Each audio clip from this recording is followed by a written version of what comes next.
Hello, hello, hello. How's everybody doing?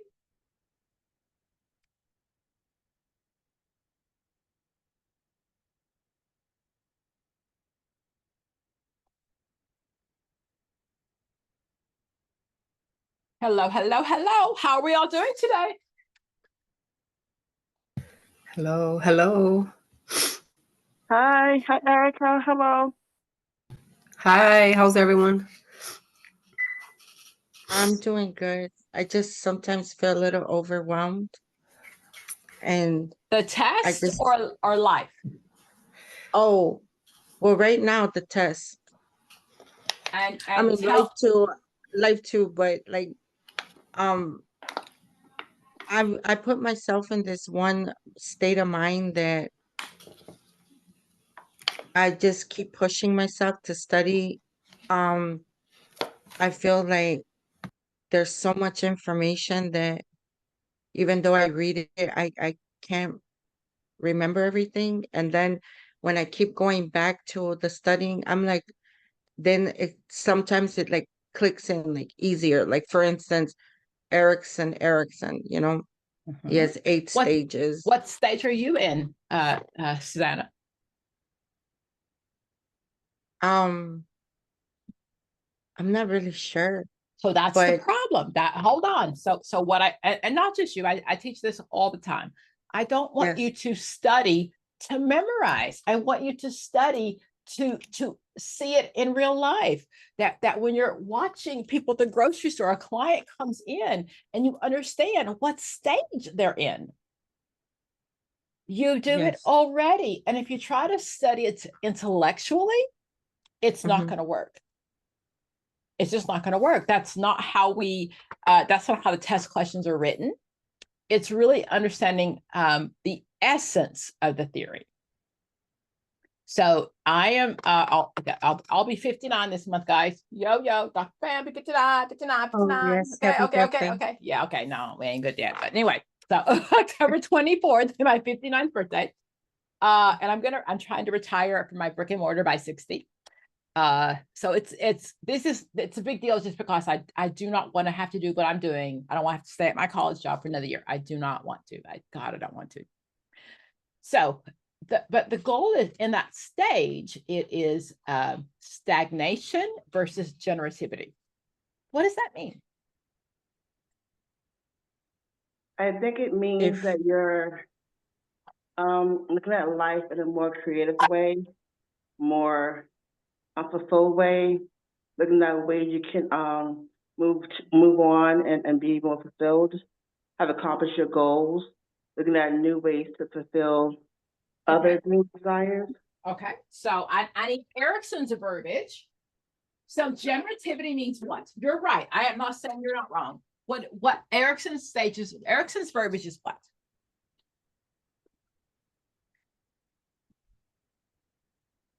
What does generativity mean to Erickson?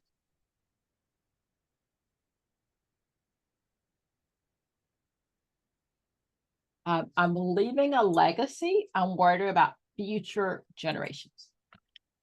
People who are stagnant are done. Okay. So there are people, and I think all of you have friends like, why the heck are you studying for this test? You don't need this. You're fine. You've lived 50 years without this test. Why do you need it now? And you are like, because I'm not done yet. I'm not ready to put a fork in me yet. I'm not ready for that. So when you're learning those, what I want you to do is to not just focus on memorizing, use it in real life.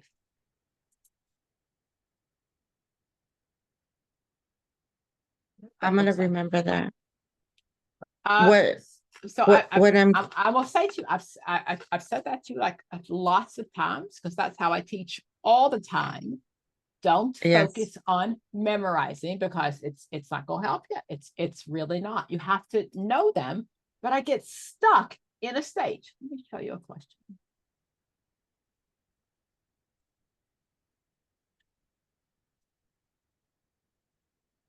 His concept is about either you're stuck in a crisis or you're not. Crisis is his word. Very good. It Right. sure is. Crisis Okay. is Eric. Mhm. So what is an identity crisis according to Erickson? A what? Identity crisis according to Erickson. Oh, yes, What does that mean? identity. Like, it doesn't matter what age you are, that you can still go through an identity of yourself.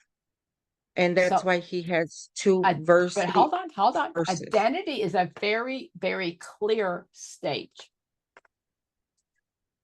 Identity versus role confusion is what age? Anybody?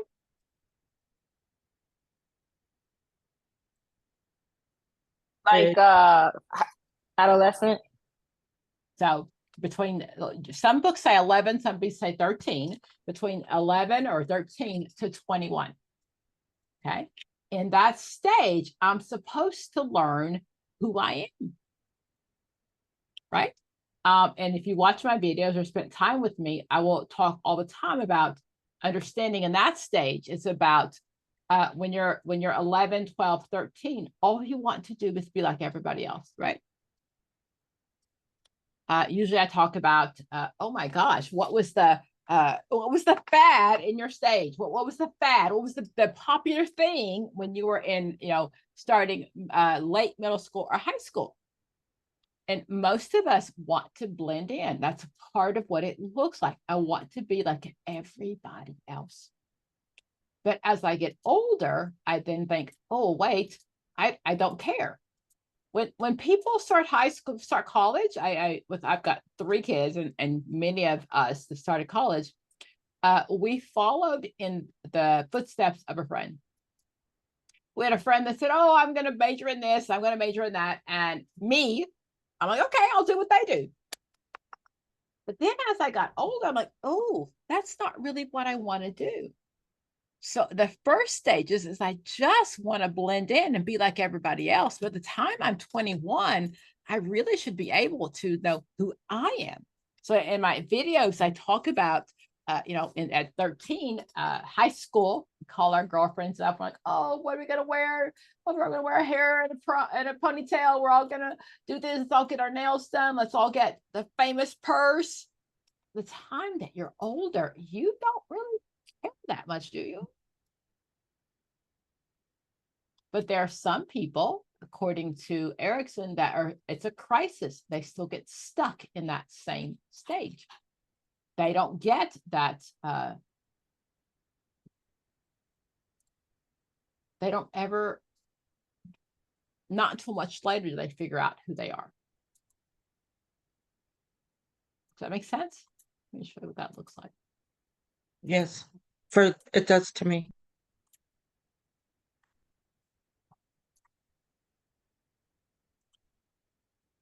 Screen.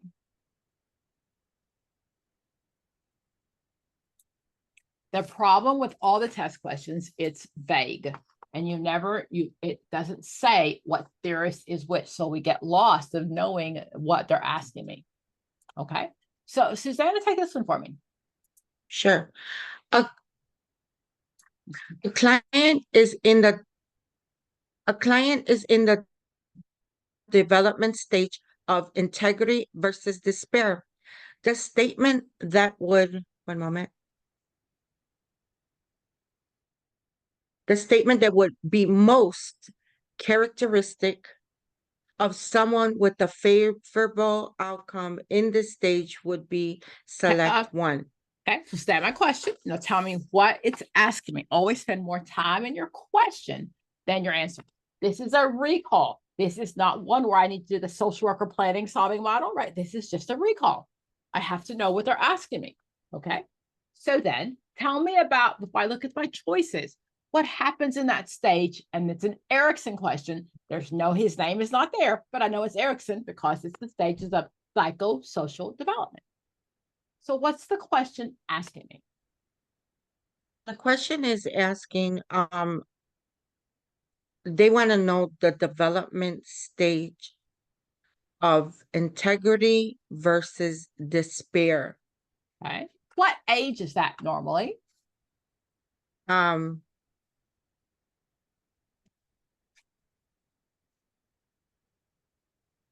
I believe it is, um, Anybody want to help her out? after Age, 21. like, Yeah. it's from 7 It's to 11. past 21, that's for sure. Oh, 60, 55, 60. It's the last stage. I say late adulthood. It's the last stage. Now, I didn't again, think we're that. studying Erickson. Okay, so according to Erickson, this is like 60 or 65, and in real life today, we know it's a different story. But Erickson, back then the day, people died at 70, but it's the last stage, right? It's the last stage of my life. Okay. And this is one that I always, instead of trying to memorize, have you not ever had a family member or not worked with a client who was too mad to die, too angry to die? They in the nursing home, ain't nobody coming to visit. I'm a firm believer that not just a firm believer, but my personality doesn't change. If I was a rotten SOB when I was 20, 30, 40, why the heck would I expect someone to turn up the nursing home? My kids ain't gonna wipe my ass if I was nasty to them my entire life. Right? Y'all might have some cultural family beliefs, blah, blah, blah. But Erickson said, at the end of my day, I'm either happy with the choices I've made. That's I'm in integrity, right? Ego integrity. My ego is good. I was a good mom. I gave everything I had to my kids. I had a good job. Or I'm in despair. Where damn, I ain't nobody at my funeral because I spent all my time at work, or I shoulda, woulda, coulda. Ego integrity versus despair. So that's what I need you to know before you look at any of the answers, is that's an Erickson stage. Okay, again, do we know people in real life? Either I've worked with people dying, I've worked with hospice, or family members that they just too mean to die. Come on, give me some props. Come on, put it in real life. Put it in real life. Yes. Erica, I know all of your family is amazing, right? And you never had anybody in your family that was just nasty at the end. Yeah, I have some. Yeah, there was some. I'm not trying to get in your business. I'm just trying to help you pass the test, to not take it as this thing over here, to understand this is what happens. So I again, in nursing homes, I'm a believer that people that don't have anyone to come visit, there's a reason. There's a reason. If you were a good mom, and I'm not saying perfect, I'm just saying if you raised your kids and you put effort into them and you showed up on the days that you could and you were there for them, they're going to be there for you. It don't mean they're not going to put you in a nursing home, but it means that someone's going to check on you. Some regret that old people may have, may not always be their attitude, but regrets can be also some of the things that culture has placed on them and during their days that they were not able to. Like those deep regrets of decision that they couldn't because of culture. I've heard old people talk about my days in nursing home, like during their day, they didn't have those opportunities that women have today. And so they just live their life on a one person in one marriage. And sometimes they wish they would have left and all of these different things. So if I put them in that stage, then it's not always that. Oh, you're bringing Trudy into the question. But I'm going to say again, ego integrity is I made the best decisions I could. I'm good with my choices. I understand that I messed up. I understand that my dad, I asked my dad, my mother died when I was young. And when I had my first kid, I said, hey, so your labor is very much like your mother. So I asked my dad, I'm like, so what was it like when I was born? He's like, I don't know. Man didn't go to the living room. I don't hold that against him. That was the time, right? He didn't do anything wrong. That was the time. So that is that. I think that's a cultural thing that we can look at. I was born in 65. Men did not have anything to do with, they were nowhere around. Okay. However, there are adults who, as adults, are still not taking ownership for their choices. Yeah, I messed up as a parent. I did. I did the very best I could do with the knowledge I had at the time. And I think all parents do that. I do. I really do. But if I go to my dad and say, hey, you know what? You molested me as I was a kid. And dad says, that didn't happen. That's someone who's probably not going to have a lot of people visit them in nursing homes. So that's what that despair is like. Things I wish I should have, could have done. And now I don't have the opportunity to change it. And I think we're all in the field where we know we don't expect perfection, do we? We expect people to show up, but just show up and be, and, hey, my kids took me to therapy and a half. I apologize for all the things I'm sorry that I didn't have, but most of us and all parents give that best. They give the very best of what we have at the time. So if I'm in despair, remember I'm 70, 80, 90, and I had 50, 60 years to go back and look at my stuff. And I chose not to. So then a client is in the developmental stage of integrity versus despair. And I'm going to just say it to Trudy, you are absolutely right. You're absolutely right. But the test is not about you. The test is not about culture. The test is based on white upper class people. We know in nursing homes, we don't find a lot of people of color, whether it's Black or brown, Asian. We don't find a lot of people of color, do we? We don't. Okay. So then, a client is in developmental stage of integrity versus despair. The statement that would be most characteristic of the favorable outcome. What does that mean? The favorable outcome? Favorable is, I'm gonna go with integrity. Absolutely. Because The favorable outcome is positive. I was integrity. Good. So then let's read all four. I regret so many of my choices. I'm going to take that out because that's despair. Okay, I'll read all four first. Read all four first. For those who come after me, I hope I've done a good job, possibly.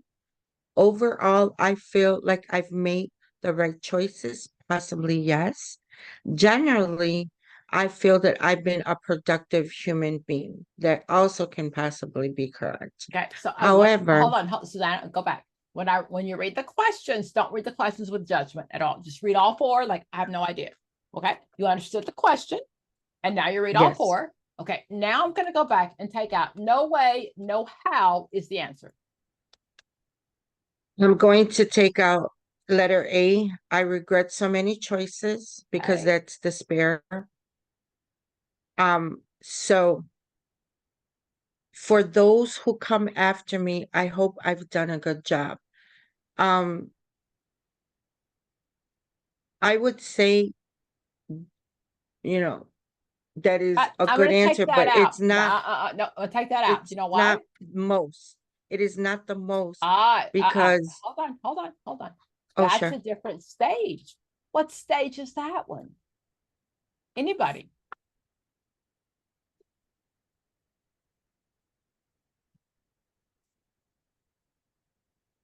I'm worrying about leaving a legacy. I want it to matter that I've been on this earth.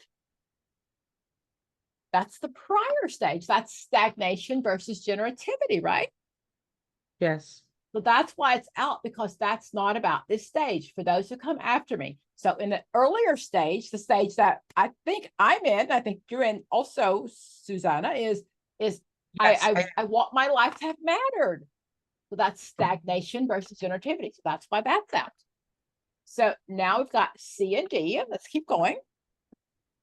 So overall, I feel like I've made the right choices. Possibly, yes. generally, I feel that I've been a productive human being. So I'm gonna still go, the productive human being is still a different stage. Really? Well, This is one of those questions that says the most. The okay. best is, right? So that means C or D are both pretty close. So I got to figure out which is the best is or the most is answer. What would Erickson say? Okay. Integrity does mean a productive human being. Are you sticking with D? Okay, yes, because letter C, overall, I feel like I made the right choices. Is still, it's a little Yes. undecisive. And C's my answer. overall- C's my answer. C's my You're thinking. Erickson talks about either or. You're either in industry or versus despair. You're either in stagnation versus generativity. You're either in intimacy or integrity. Intimacy versus role. Intimacy versus isolation. Either or. So you decide what stage you're in. So the answer is C. I made the right choices. I didn't get stuck in a stage. It has nothing to do with whether you're a productive human being. That makes sense, but that's not what Erickson said. Erickson said, I went through all the stages appropriately. Okay. Okay. And that is one of the ones, just knowing what the theory says, what that theorist would say.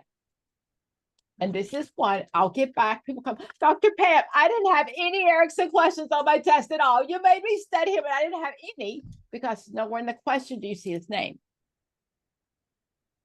And if you don't understand Erickson's theory that says either I am mistrust versus trust versus mistrust. And if I don't get through that stage, I can be a grown A adult and still not trust people because I get fixated. Crisis. I get stuck in a stage. I know. I swear I don't make it up. I'm just trying to teach you what the theorist said. I learned something right now. The questions are based How on to what understand- Erickson would say. How to understand the theorist. Because you need to spend time Concepts. understanding Erickson. Every question is based on a KSA, a knowledge, skill, or ability. Not what Susanna would say, not what Dr. Pam would say. What does Erickson say?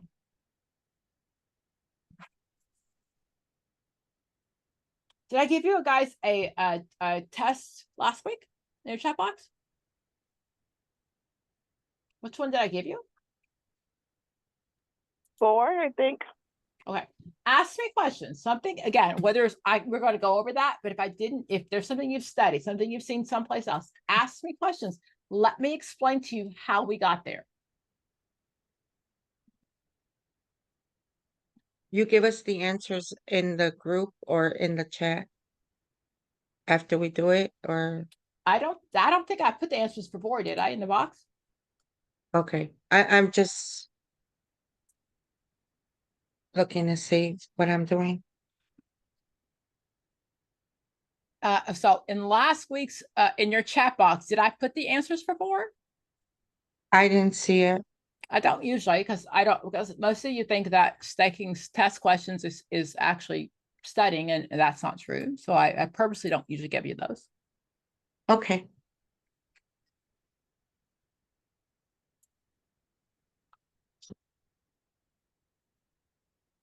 What was in the chat box last week, guys?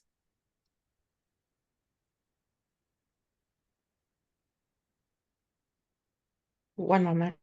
Did I put questions in the chat box on?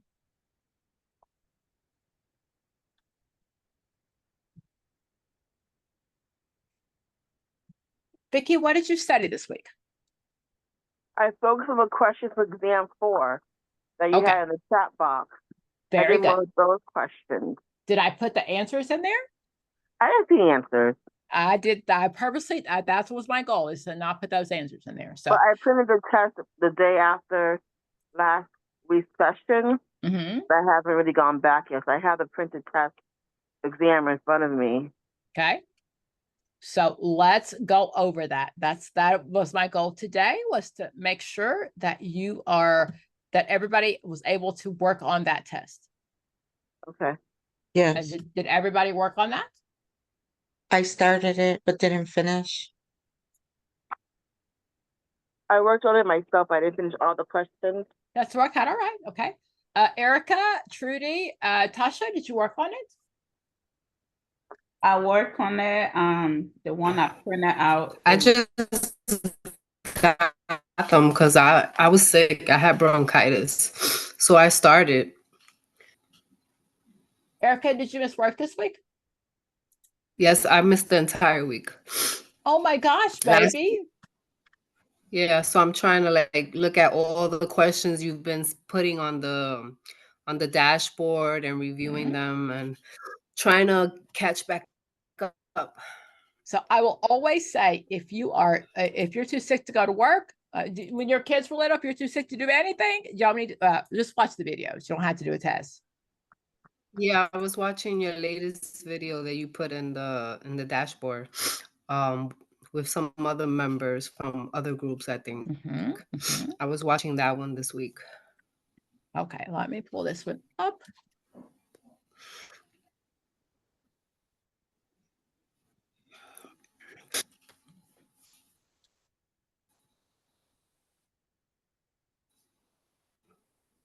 Does everyone have the test in front of them? I don't. I'm trying to see how I can log in, because when they send you the link, it doesn't stay there, and In the chat box, it does. It should be there forever, not on Zoom, but in your do I go to Pearl? yes, it should be there totally, always, forever. Okay, I'm trying to navigate Pearl.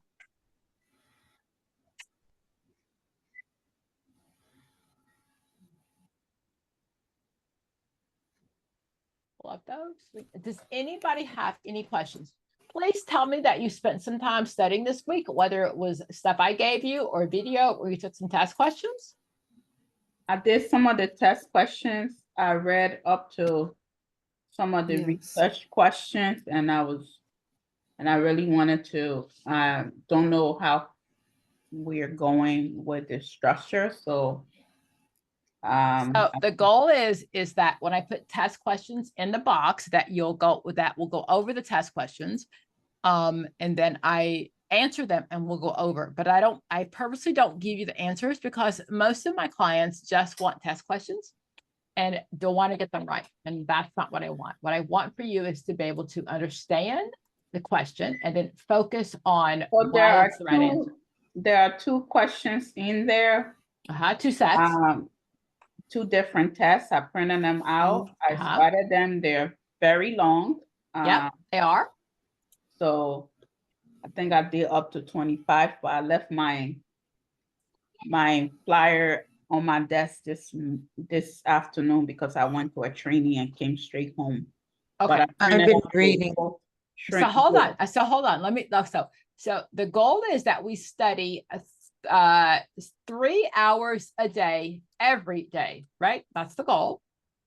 So leaving those test questions at home shouldn't affect how you Didn't study stay at all home. week. I read up, I did my flashcards.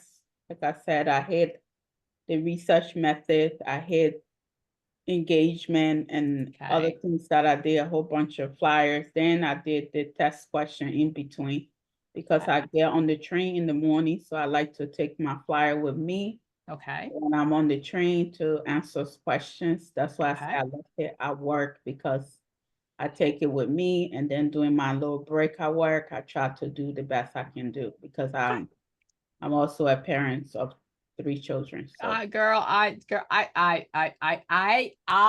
understand. I understand more than you'll ever know. So my Mother's Day video, I keep talking about that. What I encourage people is to put yourself first for just a little bit, just a little bit, just a little bit. I understand. I really do. I understand more than you'll ever know of not knowing who I was and not making myself a priority. I understand. But I also understood that what I was doing was the legacy of what I was leaving my girls, especially. That if I didn't say Yes. to my girls, mom has to study, they would never learn that mom's a priority. That women, it's okay to put yourself first. And that was very important to me. Because we don't do this forever. It's not forever. It's just a brief period of time. And then we're done. Okay. Susanna, do you see Aaron? Do I see Aaron? Am I sharing my screen? Sure. Mhm. Okay. Did you answer this one already? Oh. I can do it though. Okay, if you answered already, this is the same test I put in your chat box. So read it and tell me whatever you already answered. Okay. Harrison is meeting with a new client. Harrison knows that his client has had problems with drug use in the past due to his client's arrest record. Aaron is planning on gaining sensitive information during his session with the client in order to move toward an effective intervention in a timely manner. Which of the following is the best explanation for why this might not work for Aaron? So, the problem is a drug use, and it's based on the client's arrest record, and it's Aaron is planning on gaining sensitive information during his session with the client in order to move forward. So the worker is Aaron, what his information that he gets is from the client's arrest of a drug past, that he's had a drug issue in the past. But now he's trying to move to the next step of the session in order to move forward. He wants to have an effective intervention in a timely manner. Okay, so I So- still need you to put this in your own words. I think you're reading the Yes. question, but I'm not sure that you still understand what it's asking you. Okay, Okay, so in your he's own looking- words. he's looking for an effective intervention Okay, for based his on what client. problem? Based on that he has a drug issue. Okay, and what's And the the- question asking me? Which of the following is the best explanation for why this might not work for Aaron? What might not work for Aaron? To have an effective intervention in a timely manner. Okay, I'm still lost. Tell me in your own words that you understand the question, because I'm thinking, oh, what are you asking me? Okay, so Aaron is in a meeting. He's meeting a new client, Got it? and the only information that he has is an arrest record. So he's trying to have an effective intervention, but it's also, he's trying to do it in a timely manner. And according to the question, it says the best explanation for why this intervention in a timely manner will not work for Aaron. Okay, okay, so read all And four. the reason what I'm gonna from the question is, according to drug use, it is not a quick type of intervention. Okay, okay, good. I like that.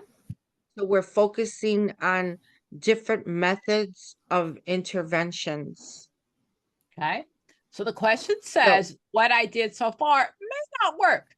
Why? How come? Give me a reason why it won't work. Right? So, and you know, he's had problems with the S, so it has happened more than once. Okay. according to the question and possibly the arrest record. Okay, very good. So let's read all So- four. Letter A, Aaron's client may be offended that he looked up his client's arrest record prior to the meeting. Letter B, Aaron should let the client self-report using the SASSI-3. Do you know what that is?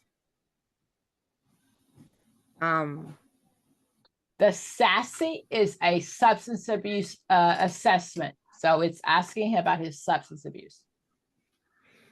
Okay, Okay. Aaron's first needs to build a rapport with his client. Letter D, because of the client's tendency to express denial and resistance, Aaron has no control over the client's motivation to give a sensitive information. so what can I rule out for sure? No way, no how, this is the answer. Okay, so I am going to take out the letter B because we are not at that level or that stage where we're gonna just jump in to do an assessment when we haven't had the report to just jump in and to do an assessment. Okay, We don't even know, like, we need more information from the actual client. okay, So Aaronson's client may be offended that he looked up the client's arrest record prior to the meeting. There's nowhere in the question that states about him being offended. but it does say he looked up his prior record, right? It does say that. It says it looked it up, but it doesn't say that the client may be offended. What I hear is that you picked question, the answer C, because you said rapport already. Tell me Yes. why you picked that. What words in the Because- question? Prove that to me. Yes, because first of all, he's a new client. Okay, And as we already know, like we can't just jump into conclusions or like, you know, send somebody. No. All I want to know is what words in the question. Oh, yes, Prove it to me. What words in the question? okay, a new client He's new. Okay. and sensitive information. Ah, okay. So sensitive information is the issue. That's the key what I'm looking for in the question. We just met, right? Sensitive information. Hey, Susanna, can you tell me when the last time you had sex? Don't answer that. Don't answer that. I'm just joking, okay? But we don't start off with that, do we? Sensitive information are things that we got to work ourselves up to. We don't start off with telling the gross, nasty details of your intimate life. We don't start there. So that's the key in the question because it's the first session and it's sensitive information. So before I ask that, we got to have some rapport, right? Everybody see why that's the right answer? Mhm. Okay. Absolutely. Very good. The best explanation is why it may not work because we just met. I can't begin. And the key in the question was sensitive details. Good. Good job, Susanna. Very good job. Okay. Number 2. If you've done these already, you can just tell me your answer. Erica, did you do this one? Let me see. Oh, this is the one that I didn't like this question. It's number 2, girl. But I did How it. come? Probably Okay. not. Well, what was your, do you have your answer in front of you? So Yeah, let me open up my. Or you can read it again. Okay, It's fine yeah. by me. I mean, now that my brain is functioning again, I don't think that was the right answer. So you want me to read the question? I would like Start to. with reading. I want to support Sherilyn. you. You tell me how I can best support you. Sherilyn. Yes, I'm gonna read the question and then I'll tell you the answer that I originally selected.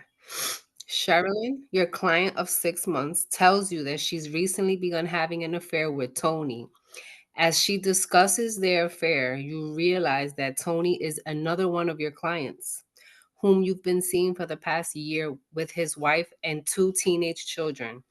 In order not to contaminate the therapeutic relationship with Sherilyn or Tony, what would you do? Oh, this is a code of ethics question. So Ah, I had,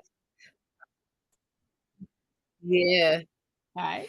it's a code of ethics question, but it's the answers that I was kind of confused with. So let me read through. So hold on, explain to me A. first. And A now, says to no, gently. no. Go ahead. In the question, tell me in your own Okay. words what's happening. Always tell me to stay in the What's going question on? first. All right. What's happening? All right.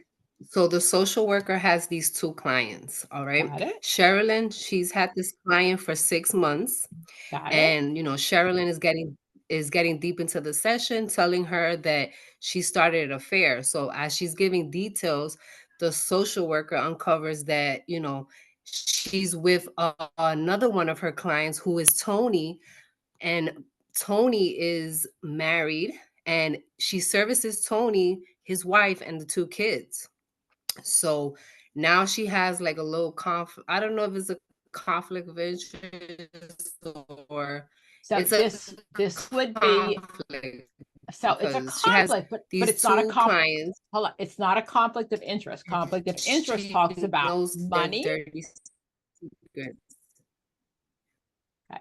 So in this question, But that it's not a conflict of interest. it Yeah, is not a it's conflict of not. interest. That's money, but time matters. See, Cheryl now said my she has client, to hold on. make a judgment of the situation. Okay, so Cheryl is my client for 6 months. Okay, but I've been seeing Tony for a year. Okay, can I get rid of either one of them? Longer, yeah. So Can I get rid of either one of them?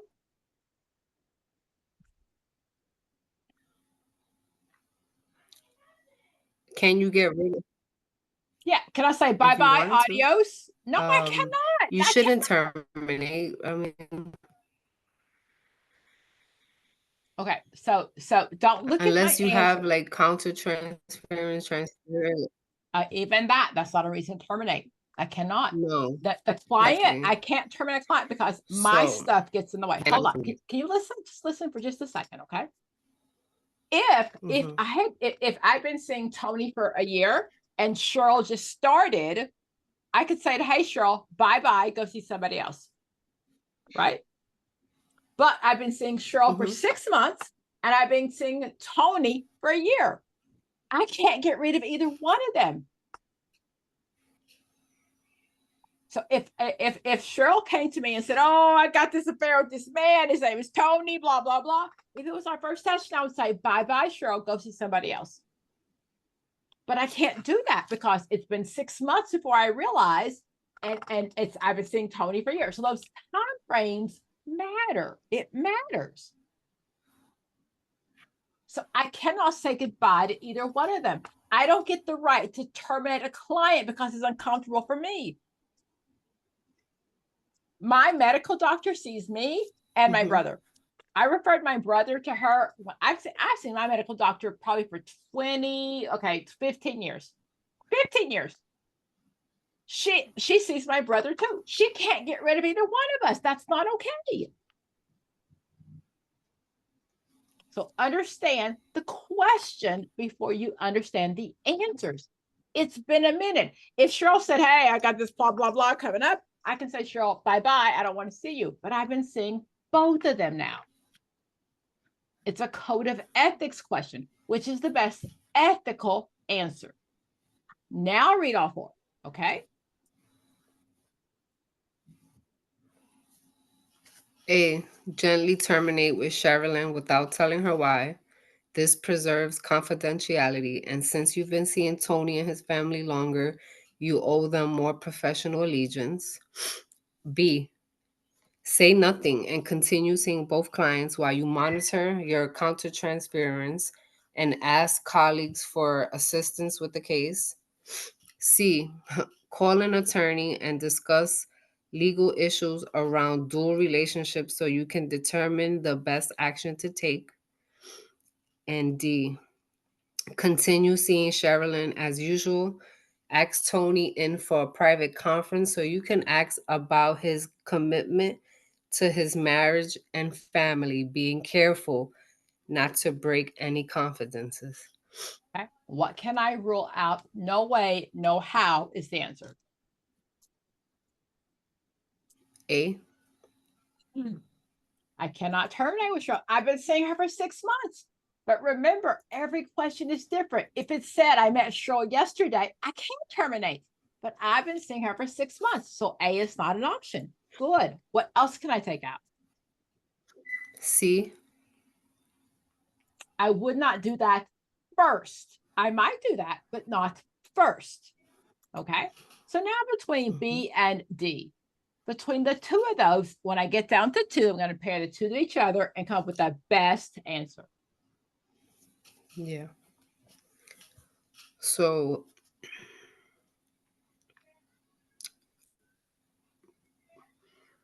is it B? Okay. What's wrong with D? I mean, like, so, you want to keep seeing both of them. Confidentiality is important. Well, Why well, she hold on, wants to ask hold on, Tony hold for a on. private conference. I mean, So what is B is your answer? You're absolutely correct. What's wrong with D? Why is D not the best answer? What's wrong with it? because she sees Tony and his wife and his kids. So isn't that like family So I therapy? can't see him. Yeah. Yes. Yes. I can't see him for a private conference because my client is Tony's family. I can't do Family. that. Yes. Okay. Did everybody get that? Because these are ones that most people struggle with 1,000 times. What makes it wrong is I can't see Tony because Tony presented with his family. Can I see him by himself? Never, never, never, never, never, because the client is the family, not Tony. Very good job, Erica. Very good job. Anybody struggle with that one, or you guys all got it? This is one that most of my clients miss.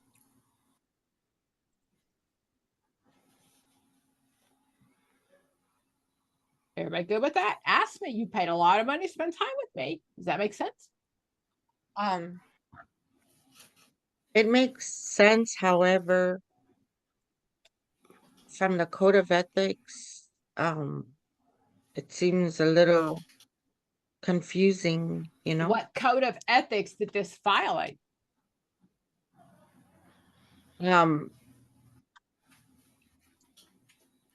Well, the thing about, confidentiality and things like that.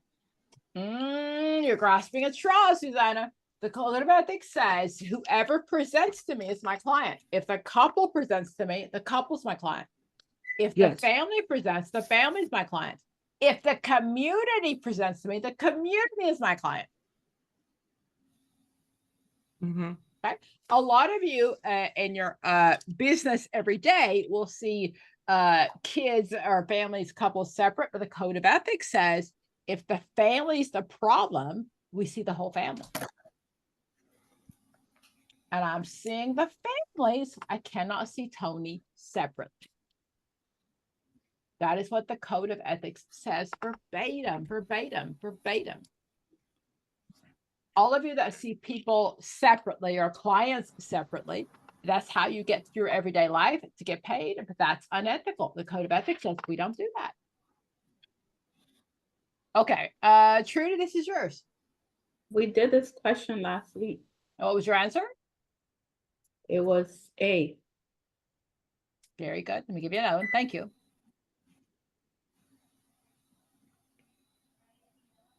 You remember?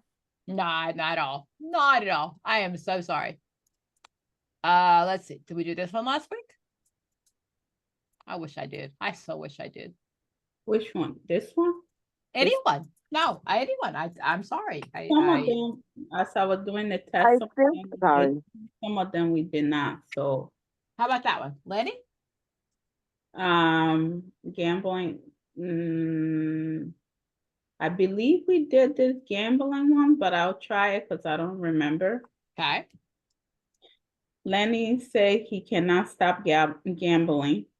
Lenny said his wife has left him as a result of gambling, that he got fired for stealing money. I think we did this. For stealing money he needs for gambling, and that when he is not gambling, all he think about is gambling. Your next consideration will be. So we know that it's identified here that he's gambling, and that one of the primary issues is that he's also stealing money that he needs to gamble, and that his family has also, his wife has also left him as a result. So it said, what would we do next? The next consideration. So that's the next question. You always say assess, assess, assess. I think if we did that one, that's the answer, right? Yeah, we had one gambling last week. Okay, let me give you another. I'm gonna go from the bottom up. How about, oh, no, sorry.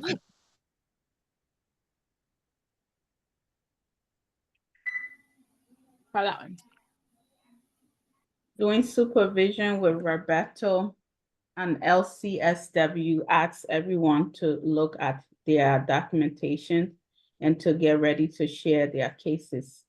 David, an associate, realized he has left his briefcase with the documentation in his car. He raised his hand and asked to go to his car to get them. What should Roberto do next? So they're in the supervision. Seems like it's a group supervision, I'm not sure. Mhm. They asked everyone to present, and David here left he left his stuff in. So that's a code of ethics question to me. It is.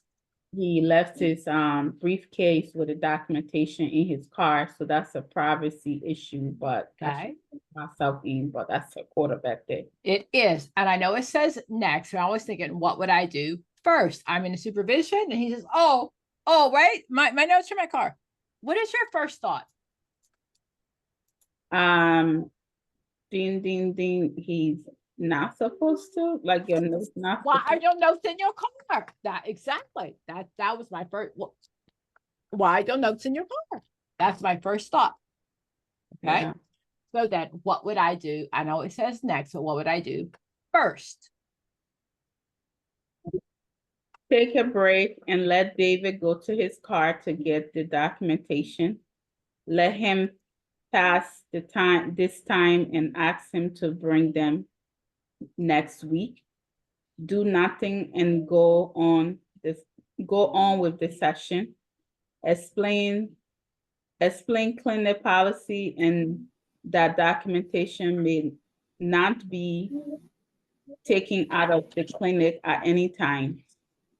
So it's next, but it's also first. So that's Ding, a ding, ding. Yeah. violation. So Let's roll out. I will not do the A first. Okay. And I will not do B. Okay. So now between the C and D, that's where I want you to be. Okay. Between the C and D, which one of those is the best answer? D will be the best answer because you got to go over the policy. Absolutely. And in general, do nothing is pretty much never the right answer. Yeah. Good. Very good. Good, good, good. Good, good, good. Anybody got any questions with that? That was totally learning the roles of supervision as well as code of ethics. That's what that question was measuring. Good.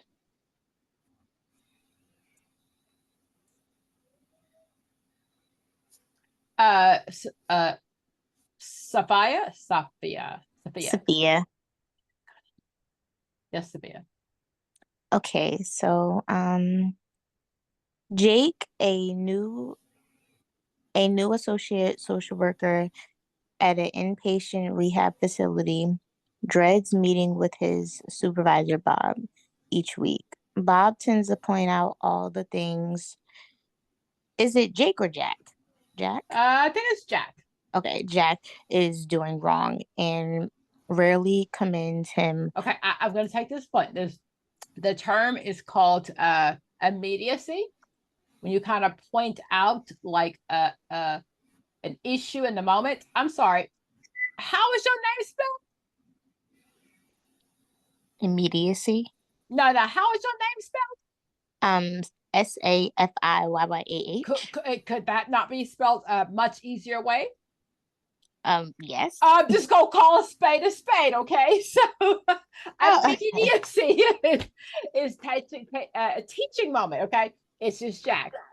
Okay. His mama could have spelled it Jakiaha, whatever how she chose to spell it, okay? But immediacy is the term of learning in the moment.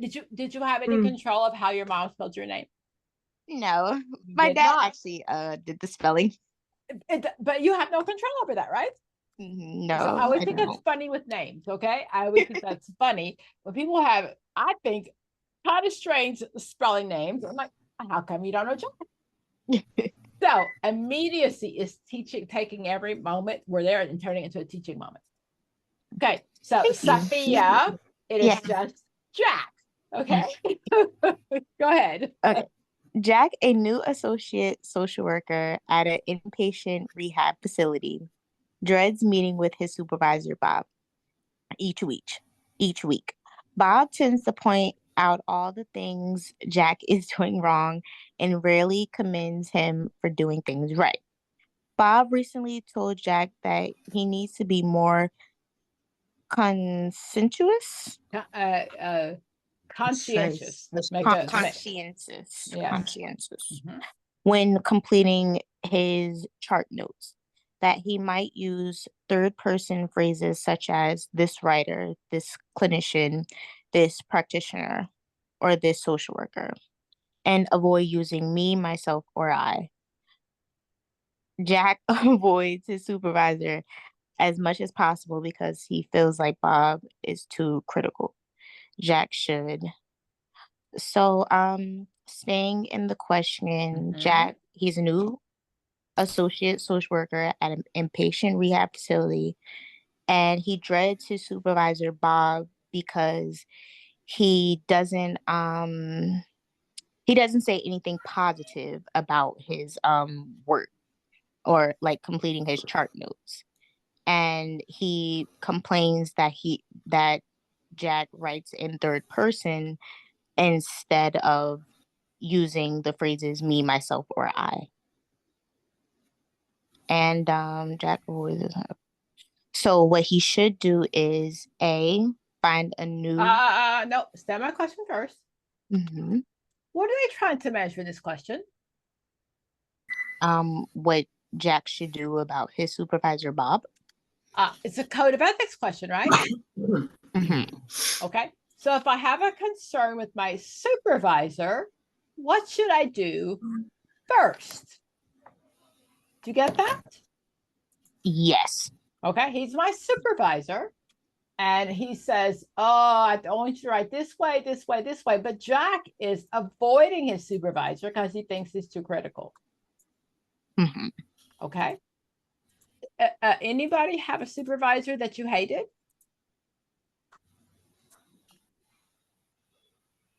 Me. Okay. So then the question is measuring. He avoids his supervisor.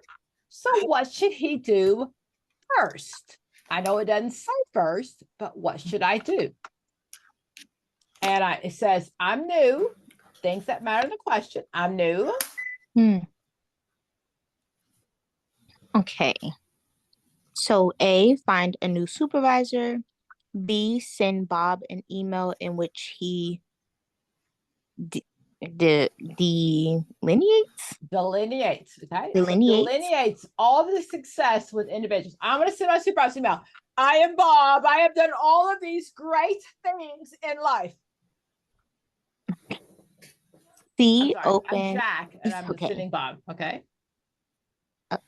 C, open a dialogue with his supervisor and assure him that he has successfully completed clinical applications during his internship.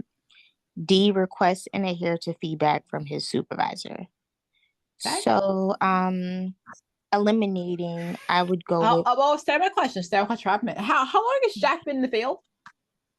well, I'm assuming not so long because he's new. About 15 minutes. So I'm gonna say, okay, I'm trying to exaggerate, but he's new, right? So despite Jack,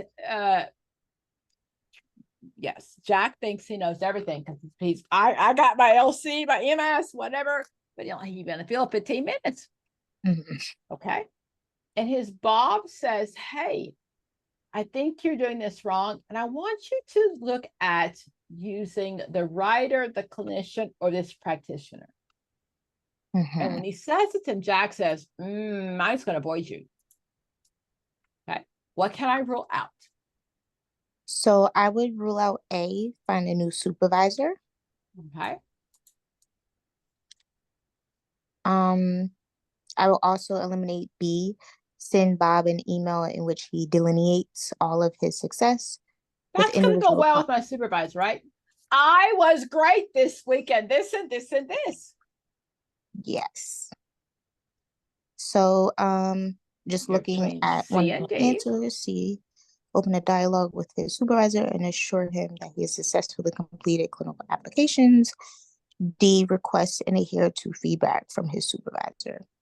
So I would go with D, request and adhere to feedback from his supervisor. Oh, that hurts, doesn't it? Doesn't that hurt? Haven't you all had a supervisor that said some things that you didn't like? Yes. It hurts. It hurts. Like, it hurts. It hurts. We take it personal. So, but he says to me, I'm new, and my supervisor says, hey, can you look at this, this, and this? It hurts. It's hard. I take it personal. But I need to believe that my supervisor is doing what's best for me. Is that always the case? To the no. We have some sucky supervisors, but in general, for the test, that's the best answer. Okay. Okay, I got to run outside because I think I left my sprinklers on. 50 you can do together. I'll be right back.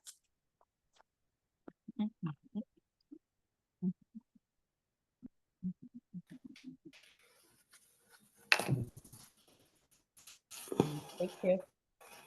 A 50-year-old male client tells his social worker that he completed a homework assignment given to him during the previous session. He read the list of the pros and cons that he has come up with regarding the possibility of him leaving his very stressed job to remark on a new career. The social worker noticed that the client has some reservations about making the changes, but says he feels some more hope about possibility and is starting to consider what the change will be like. Which stage of change is the client most likely in? So this is in stages of change. So the client is 50 years old and he is meeting with a social worker because he have an assignment from previous class. He also have a list of pros and cons regarding the possibility of leaving a very stressful, repeatable new career and then going to the next. So At this point, and then it said the last sentence that the social worker noticed that the client has some reservation about making the changes. So that's like a key to me, ding, ding, ding, some reservation. So he's not ready for change.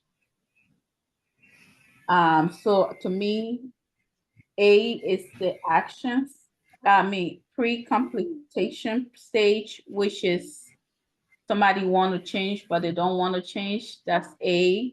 So I will pack it. B is action stage. I don't think he is at action stage, so I will cancel that. C is evaluation stage. I don't remember evaluation being part of stages of change, so I'm going to cross that out. Complication is the second stage. I don't see him, though it said he has some reservation to make the change. He feel more hope about possibility and is starting to consider what change he would like to. So he's still making plans. I think between A and D, A is when you have an issue and you know you have an issue, but you are not ready to change, or either you have an issue and you are not aware of the issue, but I think you're aware of the issue, but you're not ready to change. And complication is more of I accept the change, moving towards the change. So I'm gearing to stay in A because he said there's some possibility he's considering. I don't know.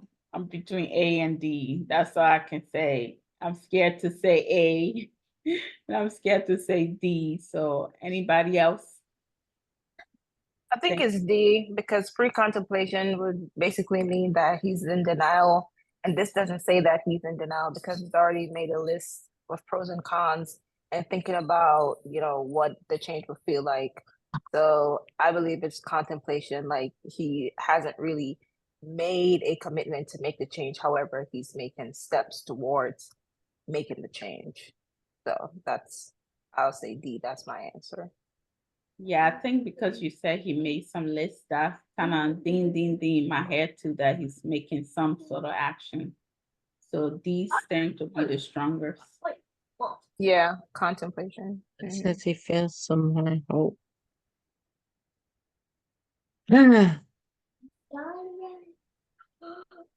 Anybody else? Well, I think it's D, yes. because Yeah. of that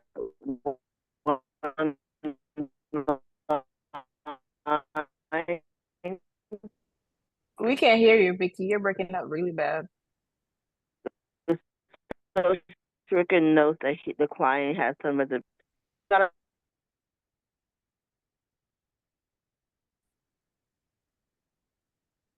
Didn't hear anything you said. Sorry. Me? Well, my idea is pros and cons Oh, does not mean evaluation.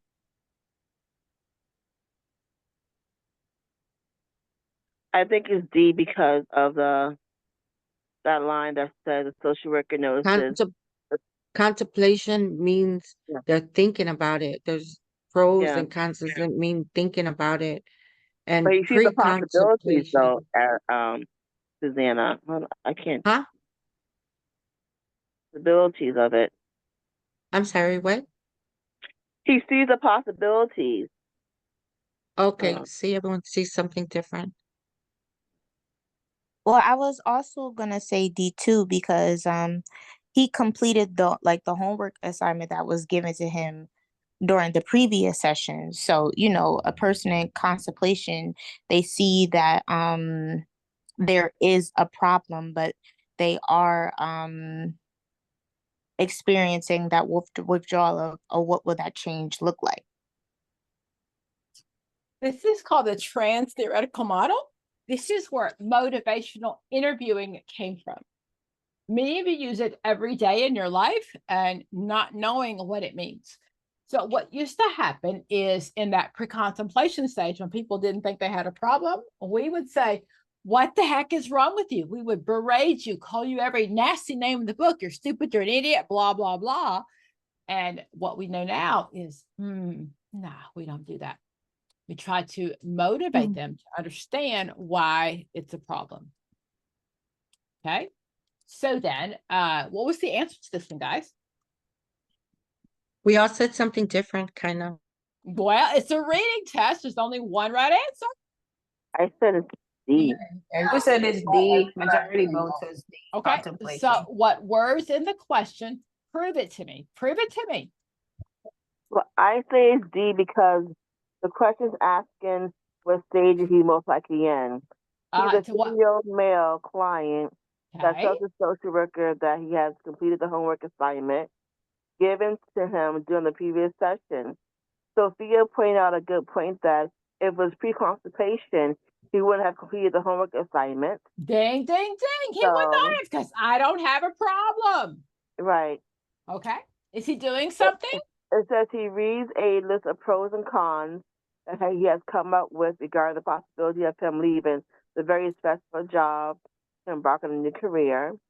The social worker notices that the client has some reservations about making the change, but says he feels some more hope of possibilities and starting to consider what the change will feel like.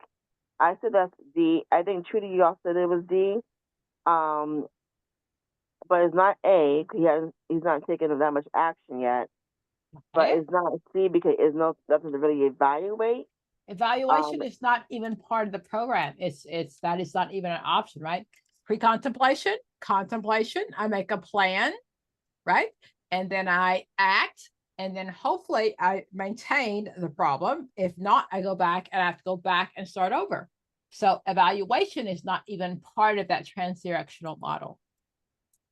Okay. So D is my answer. Everybody see why that's right? Those of you that struggle with that, do you see why that's the best answer? It's the trans theoretical model. It was written for drug and alcohol users. However, we use it for anyone who's in the stages of change. Okay. If you watch any of my videos, probably this is in theories. I talk about COVID, and maybe during COVID, I might have gained 20, 30 some pounds, right? Maybe. Okay, but I I was didn't even recognize my cohort. I'm gonna say so when COVID was over and I had to go back to work and nothing fit, I was in pre-contemplation. I don't know what y'all talking about. I didn't gain no weight.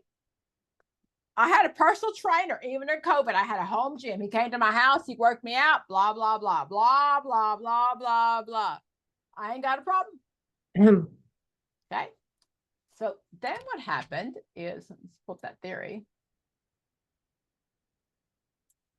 called the trans theoretical model.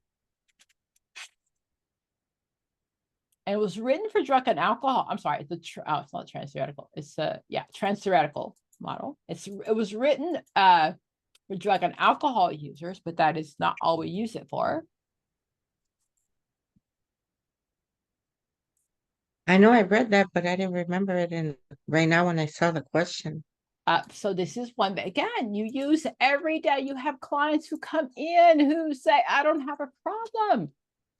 It's not about memorizing. It's about using it every day when you see clients.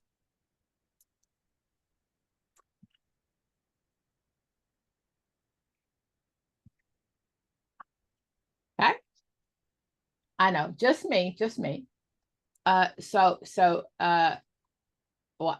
happened was, COVID was over. I had to go back to work. I've been wearing sweatpants for a year and a half. had to go back to work. And some of my dresses did not fit. I know it's just me, I know. Not all y'all was fine. All y'all, none of y'all gained all day all during COVID. Okay, so pre-contemplations, I don't have a problem. I know what you're talking about. Contemplation is, I got some really good girlfriends. Pam, oh, girl, you got some spray. Maybe you shouldn't wear that dress. That's what they say. No, I worked out during COVID. I worked out. Yes, I did. I did work out 3 times a week, but I ate like 17,000 times a day. COVID was great. My area, you could not buy before during COVID. Before COVID, you could not have alcohol delivered, but during COVID, I could order food, and I sent you a picture of margaritas. It was great. It was great. So contemplation is when now I'm going back to work and I'm trying to figure out my favorite pair of pants. And I'm like, oh, right. Oh, they don't fit. Okay, I have a problem. So then once I realize I have a problem, I prepare. Okay, Pam, so what are you going to do? You got to lose weight. You got to get back into the pants. What are you going to do? Okay, call AA. I'm sorry, I call Weight Watchers. I call whoever has a discount, whatever the deal is going on, and I make a plan. I can act in that plan, and I'm usually good for a couple of days. I showed up, hey, went to the gym, a couple of days, and then on Friday at work, somebody brought pizza, and I ate the entire pizza, and I relaxed. So the goal of this theory is that the assumption is I'm trying to change behavior. Okay, so I need you to first recognize it's a problem. The term ambivalence is one thing you'll see very often. Ambivalence is where I'm stuck. Oh, ambivalence means I'm not sure it's a problem. But once I realize it's a problem, then I'm going to make a plan. I'm going to action. If it doesn't work, I got 2 choices. I can come up with a different plan, or I can repeat the same action. Okay. This is where MI came from, motivational interviewing, that many of you use every day in your therapy, but it came from this theory of helping clients realize they have a problem. Okay, so are we good with that? To see where that theory comes from, and can you use it in everyday life? Yes. Everybody else, that's what I want you to do, is just understand what it looks like in everyday life. We're not trying to just memorize questions. We're trying to learn theories that we already use. Someone tell me that you've used this in a life, a client who's not necessarily a drug or alcohol user, but doesn't want to make a change. Domestic violence victims are good. They don't want to leave. But then family systems, Say again? there's some.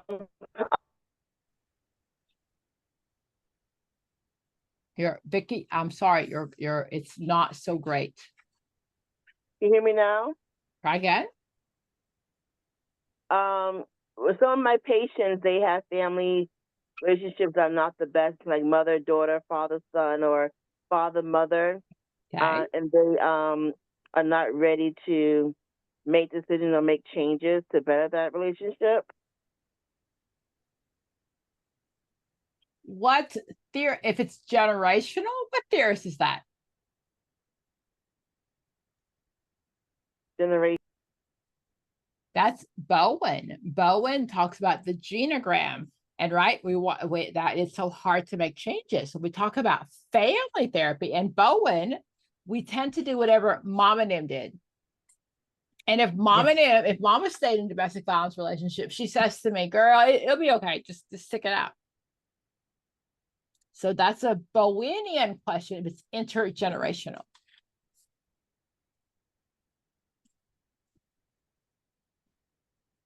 You do it all the time. I am never pretending to ever make you a better social worker.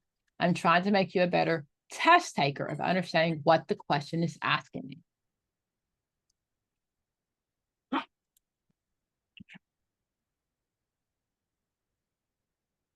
Okay.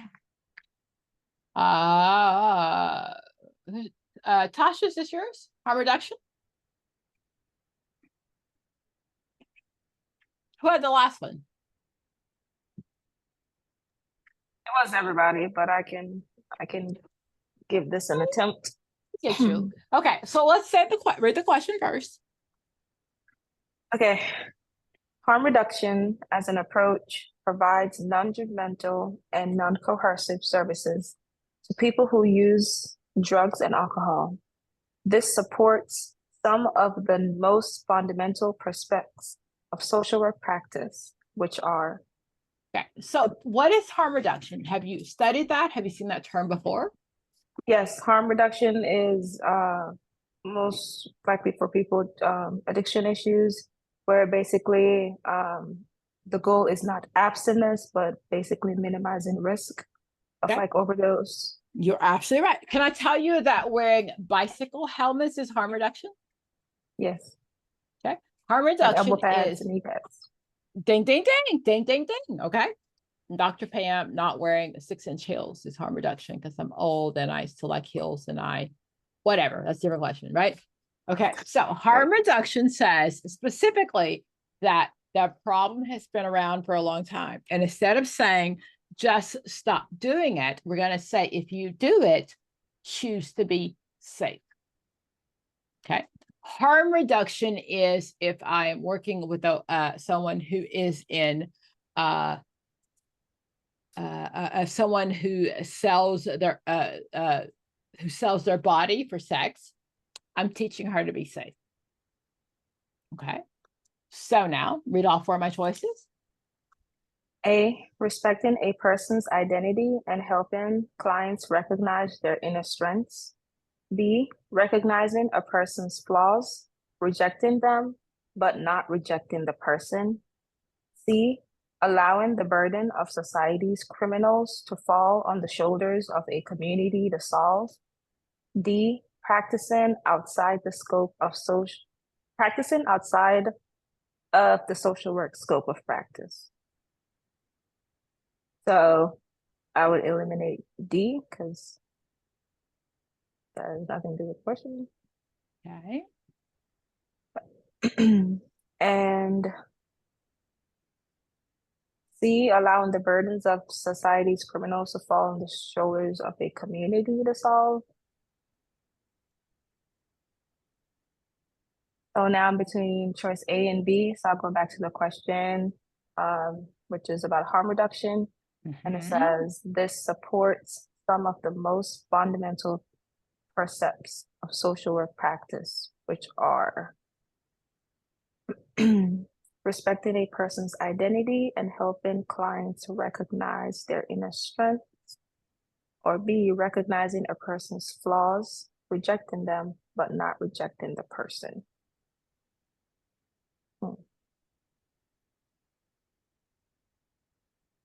Okay. I'm not sure that I like either one of these, but it doesn't really matter because no one asked me what I think, but these are my choices. Okay. So I'm looking at the best of the 4. Right. So harm reduction, basically, like, you're taking the person as is, regardless of their addiction issues. It's not about what your addiction is. It's about your safety as a person and trying to make sure you're safe while, whatever your addiction is. And I think the answer that really resonates with harm reduction, I would say, is B, recognizing the person's flaws. Well, actually, hold on. Let me go back.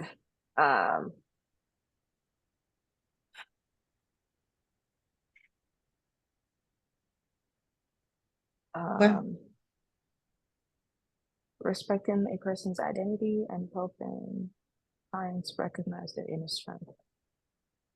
I'm gonna stick with B because you're not rejecting well, this is tough. I would agree and it was supposed to be tough. It's written that way. So that's what I want you to do is you've got, you know what it is. I know this stuff, but I want you to be able to understand when I'm down to 2 and the question is not written. The task is not easy. So what's the best answer?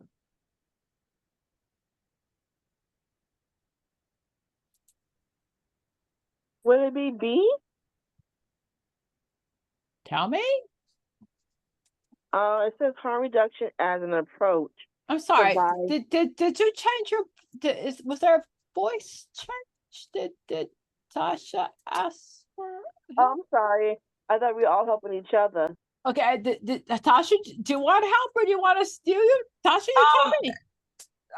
Actually, no, I think it's B He because I was supports actually some of the thinking, most.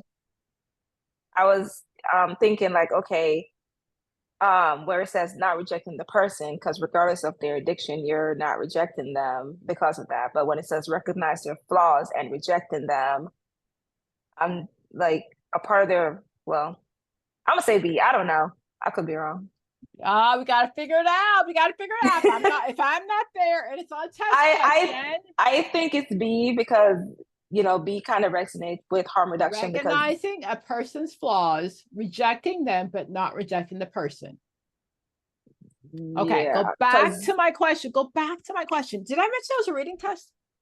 right. That's what I'm saying. Like provides Okay, go back to my non-judgmental Okay. and non-coercive services for people who uses drugs and alcohol. And then because A So says non-judgmental belongs to who? Do you know what theory that says? That's person-centered, right? The client is the expert. right. Ah, okay. I see what you're saying. I see what you're putting down. I'm just reading. Non-judgmental, non-coercive. I'm not putting pressure on them to stop using. This Right. is okay. I think most of you would say this is a pretty typical test question. Like, damn, I'm Dr. Pam didn't teach me this, and I don't know what the best answer is, and I don't know what to do. So how do we figure Yeah. out the Alright. best answer? So Yeah, so I A. I don't Prove it know. to me. Because it says respecting the person's identity and helping clients recognizing their inner strength. Like the goal is not to stop you from using, but also to help you recognize like you can practice, safety while you're using, but also we can also help you if you do decide to stop using. Okay. Ding, ding, ding. Let's go back to the question. Provides Lord have mercy. non-judgmental.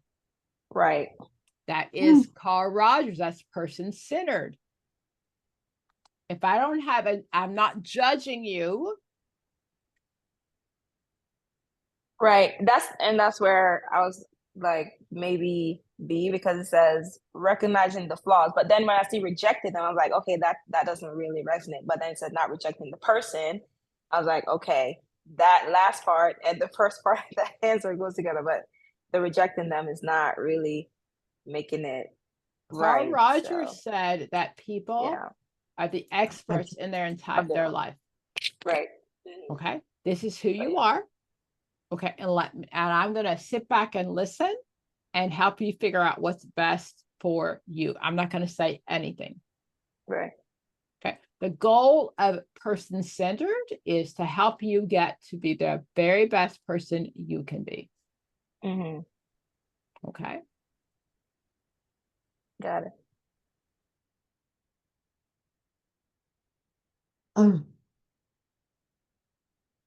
Okay, guys. I'm gonna pull up. Krista, Say again. I forgot about Roger. So remember, every test question measures something. Every question is measuring a knowledge, skill, or ability. So whether it's the LM or the LC, I still have to know the terminology. I have to know what Carl Rogers said. He's person-centered. So he is different than Freud because Freud said, oh, look at me, you poor dumb women. I'm the expert. And Carl Rogers said, no, the client is the expert. Carl Rogers said that we don't even diagnose. We're not going to have a diagnosis because that means whatever my client is experiencing makes them crazy or gives them a psychopathology, gives them some kind of definition, right? And we're not trying to do that. Okay, let me go back. Let's see here.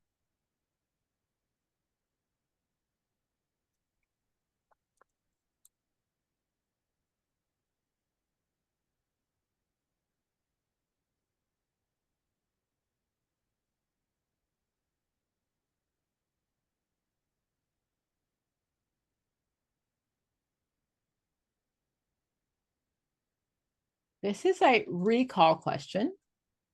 A recall question means I just have to know the content.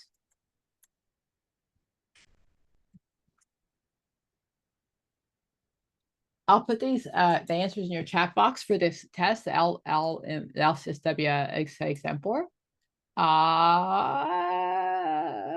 Vicky, have you had a question? Not yet.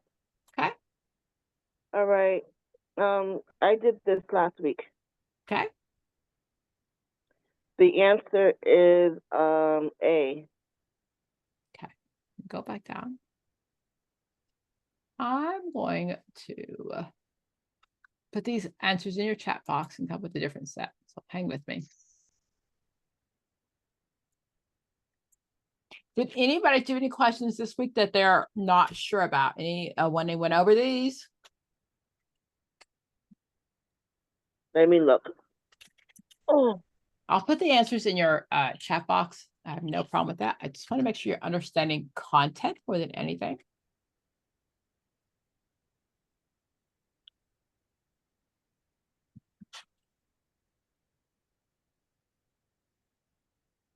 oh. I have a question, Dr. Pam. Yes. Question 19.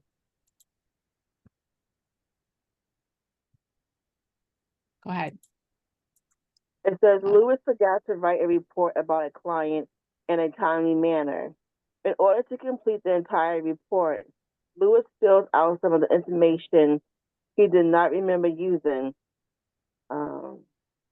Report. Lewis filled out some of the information he did not remember by using reports from other clients in similar situations. What best describes the ethics of this scenario? So it's an ethical question. The question is asking me, is it okay did Lewis make an ethical decision about using another client's notes that came from a similar situation? And the answer choices were A, Lewis' actions were unethical because there is a violation of falsified information on a report. B, Lewis's actions were ethical because he filled out the information to the best of his ability, considering the circumstances. C, Lewis's actions were unethical because he used other clients' information at a time where he was not supposed to. D, Lewis's actions were ethical because the clients were in a similar situation. I said it's A, Lewis's actions were unethical because it is a violation of to falsify information on a report. And I said that because in the question it says, Lewis forgot to write a report about a client in a timely manner. In order to complete the entire report, Lewis filled out some of the information he did not remember using reports from other clients in a similar situation. First and foremost, we don't go to other clients' notes like that to refer to, which is not another Hold client's up. situation. Let me share my question. Let me share my screen now because I'm not sure what number that is. Maybe I should be up some. She said 19. 19. And my questions aren't numbered, so I'll have to go through. It's Lewis. Am I showing my screen? Yes, you are. Yes, I can see yours.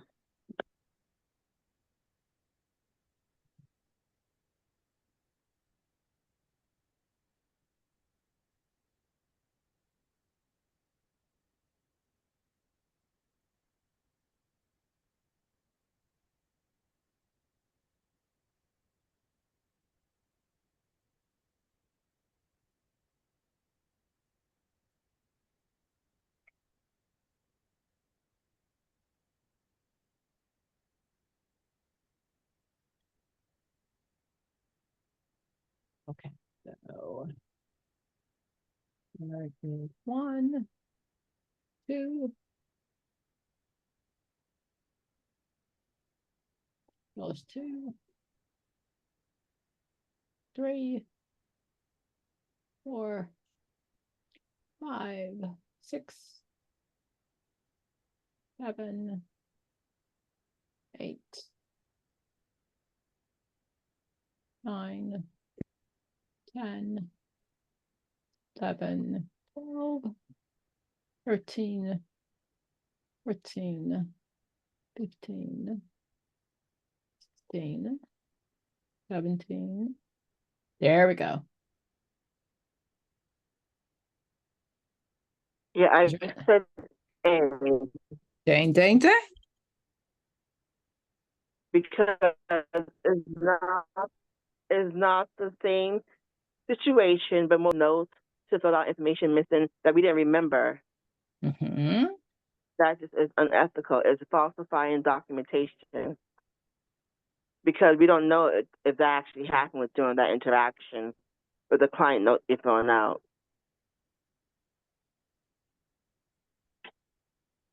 Good with that? Yeah. Okay. I can keep going if you've answered these. So this one, did everybody answer that one? Which one is that? So if this was 19, this would be 20. A social worker? 20. I did. It says a social worker is in a hospital setting is meeting with a patient after surgery. A patient is talking about her new port that has been surgically installed about 3 inches below her collarbone. Which referral would be most helpful to this patient at this time? So This the is a- question, we know in the Go ahead. and the question, we know it in a hospital. It's a hospital social worker. The patient is talking about a port that has been surgically installed about 3 inches below her collarbone. Right here. This is a We know that medical the answers question. are a medical question. So our choices are A, dialysis support group. Dialysis. B is If- cancer support Hold group. on. So if I have a dialysis, somebody know where the port goes? Kidney issues. Got it. So I may do a port in my arm, but it's here, and I may do Yeah. a port in my stomach. If I do hemodialysis, this is the bachelor's level question. So if I've got dialysis, I've got to have either a port here or sometimes hemo is in my stomach. Right. Okay. So B, cancer support group. D, diabetes support group. C, infertility support group. I canceled out D because I don't know about any infertility support groups that would put And style support. So one of the reasons I have a port is because I'm getting regular treatment. Yeah. Okay. So So you I don't have to said- stick me every time. Right. Right. So I would So take I out said- infertility because infertility is a shot maybe, but you don't have to stick me every time. Okay? Exactly. So So I C took that and D out. were out.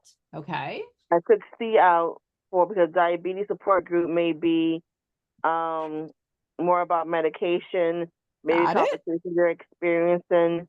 I took Got it. D, And A I out. hold on. So I might take, if I'm diabetic, I might have to take my blood sugar, but I don't usually have a port. The port is I'm getting regular treatment. So you don't have to stick me every time. So I have a port. We can just put it in.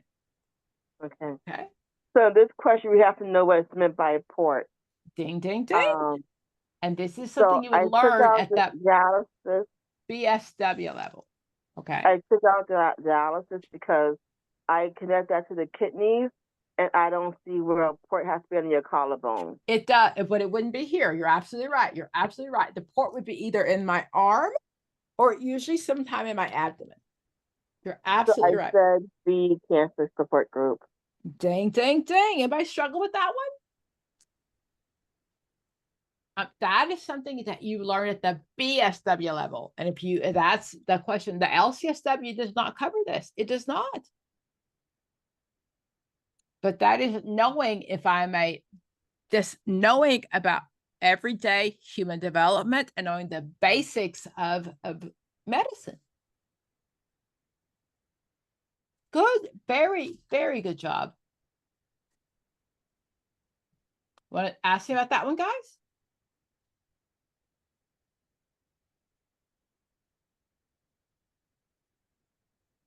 A port means I'm getting regular treatment. And that's the goal of a port, is because so every time we come in, you don't have to stick with the needle. Okay. So port is that they put a opening here or in your arm. So if you're in any kind of treatment, they just put they can hook the IV up to your port and not stick you every time. My husband died of complications of diabetes. So I know a lot about the medicines that I wish I didn't know, but that's one of the reasons you have a port. So you don't have to get stuck every time. Okay. That's basic social work knowledge that everybody needs to know. And that's what you'll find that in the BSW level if you don't know that.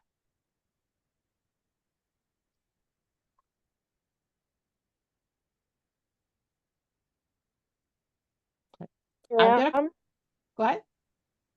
I had another question on question 37 and question 36. Okay, hold on. Okay, so we decided that Lewis was 19, right? Lewis is 19.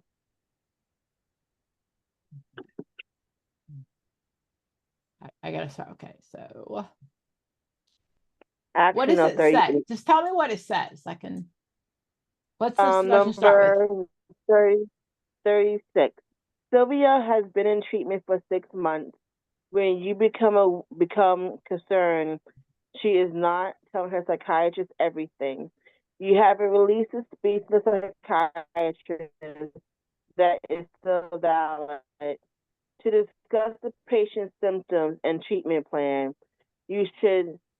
So it's talking about Sylvia is the patient. She's been in treatment for 6 months.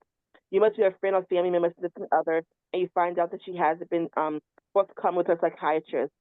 There's a release already signed that Sylvia gave you, or it's a release already signed. It's still a valid release. So you want to call the psychiatrist to discuss the patient's symptoms and treatment plan. The choices are A, call the psychiatrist and discuss Sylvia's symptoms and treatment plan. B, ask Sylvia to sign a new release to discuss her resistance to opening up with the psychiatrist. C, confront Sylvia because she is hiding things from the psychiatrist. D, wait for Sylvia to bring up the truth to her psychiatrist. So I'm going to go back. Hold on. I'm going to go back to the social work planning model. And I know it says next, but whenever I see next, my mind goes to first. What would I do first? I want to gather more information. Which one of these helps me gather more information? What would I do first? A. Ding, ding, ding. Okay. Why is B wrong? Anybody? Because, okay, it's still valid.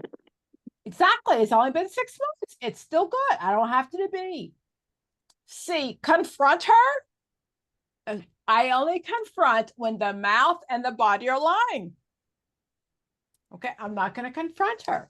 And if we wait for Sylvia to bring up the truth, we could be here for 27 years. So whether it says, because it says next, I'm thinking, what would I do first? Everything is considered a first question. Assess, assess, assess.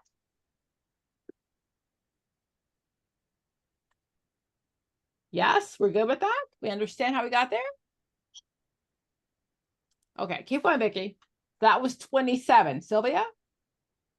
36. So it was 36? So 37. A social worker has a 16-year-old female client who's a cheerleader at her high school. She recently broke up with her boyfriend, who is a football quarterback. She is now dating one of the other female cheerleaders on her team. Though she has never dated a female prior to this time, she has expressed that she may like to get her old boyfriend back. This client is most likely. So stay in my question. Has she had sex with anybody in the question? It doesn't say that. Ding, ding, ding. There's no, it didn't say I did this girl, I did this boy. So she dated a boy and now she's dating a girl and she's Yeah. not sure. So the question is asking the client is most likely, and it lists A, bisexual, B, questioning, C, lesbian, D, transgender. I pulled out the sheet you gave us with the LGBTQA information on it. So transgender means I'm unhappy with the gender and I'm trying to change genders. Okay. Lesbian means that I like girls. I'm a girl that likes girls. And bisexual means that I like both boys and girls. But I I said would, A, bisexual. okay, but in the question, has she had sex with anybody? Bisexual means I've had sex with both people. Does it, in the question, has she had sex with anybody? Well, the sheet you gave, the question says no, but the sheet you gave me says the term refers to a person attracted to two or more genders. This could be a person attracted to men and women, a person attracted to men and non-binary genders, or as a person attracted to their own gender and few others, while bi does not refer to two. As the community understanding of gender has grown, the term has expanded to in its usage to gender binary. I also said questioning because a term used to refer to someone who is not sure what their gender identity or sexual orientation is, and who is in the process of figuring it out. So I took out C and D, and I went back and forth between A and B, but I landed on A. I landed on A. And I Because my realize, understanding was more of A than Okay. B. so let me clarify. So in this question, bisexual means I've had sex with somebody. Okay. Okay. And she hasn't had sex with anybody yet. We don't know. Okay. So for this question, it doesn't say that she likes boys or girls. We're not sure. So sexuality means that most often, and I get that the definition says I'm attracted to, but in this question, the best answer is she hasn't had sex. Okay. I can't prove bisexuality. So questioning is the best answer. All right. Okay. What number was that one? 37?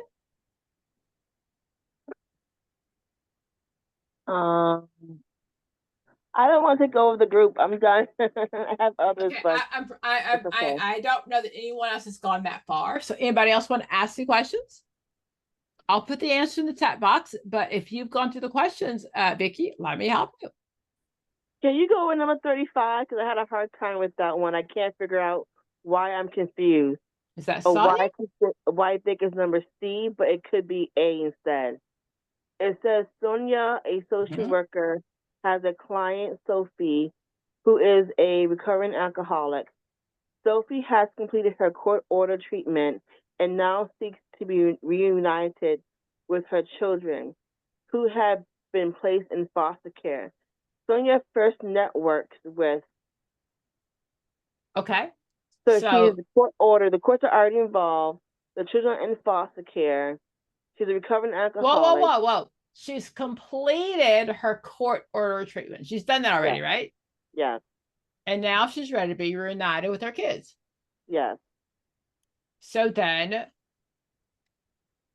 I've already created my court order. So legal aid is free. Legal aid means that if I don't have any, I can't afford to pay, legal aid will help me. So C and D should have been out. Okay. So you should have been between A and B. Is it Child Protective Services or court? Okay. I said B because they're already placed in foster care. But the question says she's already complete. She did what she's done with the court. She already completed her court order treatment. She did that already. She's done with the court. So she's going back to Child Protective Services to reunite with her children. Ding, ding, ding. So yeah, but it says Sonia, but Sonia is a social worker, and the client is Sophie. It's saying Sonia's first networks with. So I think it's asking about the social worker, not the client. I agree. Okay. So my client has already finished their court order. She's released from the court. But So I don't need to call the court because she's done with the court order. so Sonia has to call Child Protective Services to know that she's done. So there should be in the real world, I'm hoping that the CPS worker or the foster care worker would say, hey, she's in a court, she can get her kids back. Right? Because she's already did what the court asked her to do. In the real world, I'm hoping they say, hey, okay, good, we'll get your kids back. However, the court is done. The key in the question is she already completed her court order treatment. She did what she's supposed to do. So the court is not going to have an answer for me. Okay. And this is one where I have to know how it works in general, not just in your state. So what happens is how it's supposed to work, whether how it works in your state or not. Okay. So somebody calls in and says, oh my gosh, Dr. Pam is beating her kids. She's beating her kids. So a CPS worker goes out and they investigate. They decide whether or not Pam is beating her kids. So if they decide that Pam's kids are in imminent danger, right? Pam's going to beat them tomorrow, then that social worker is going to take them from the home immediately. Within 24 hours, they have to go for a judge. And the judge is going to, in the test world, side with social worker and say, hey, good job. You protected these kids. Okay. So now I'm going to give the mom and dad 30 days to come up with a treatment plan. So between the DFACS worker, Child Protective Services, we'll come up with 30 days of what's her treatment plan. Mom needs to go to drug and alcohol. They need to get a GED. They need to get jobs, whatever the court decides. Okay. The goal is that we don't want children to remain in foster care more than 18 months. The younger the children are, the more we're going to stick with that. We do not want children going to 15, 16, 17 different foster homes. We don't want that. Okay. So now I've given mom and dad a time limit. This is what you need to do, A, B, C, and D.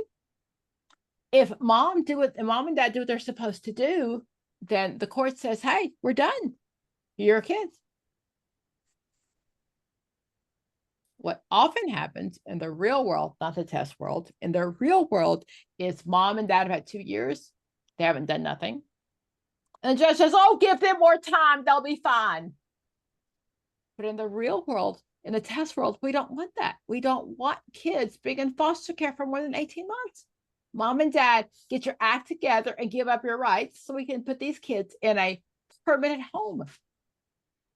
Permanent placement means they have a permanent home. They're not shifting from foster care to foster care to foster care. You learned that in school. You did. Okay. So in this question specifically, because she's already done her court order treatment, there's no reason to contact the court. Okay.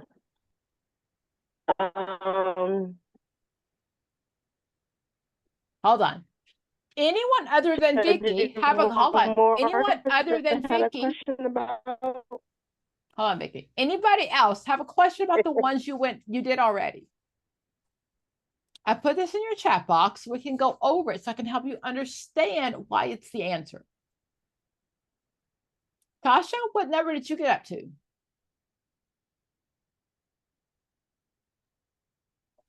I didn't go over the questions really. I was just going up reading the book and just trying to understand content. Do you have any questions for me? I do actually, because in chapter, I think finishing up chapter 5, it talked about the changes that's been made to the DSM-5 and how I think they eliminated an LM or an LC? LM. Okay. You're gonna get about 4 or 5 questions. Oh my God, I hate those questions. I hate those questions. I hate all those questions. We're on the DSM-TR. I don't understand why we still has those questions. I really don't. And I know throughout my study journey, I have encountered practice questions that asked about how they change. I think it's like the non-specified NOS, yes, NOS. To other specified or something of that nature. And I was like, wait, what? And so, and how they remove, what is it? FUDAS to, what is it? GOF or GOF Okay, or so something. the DSM-3 had the GAF. Have you ever seen? No, I haven't seen a copy of it, but I have the old DSM-5.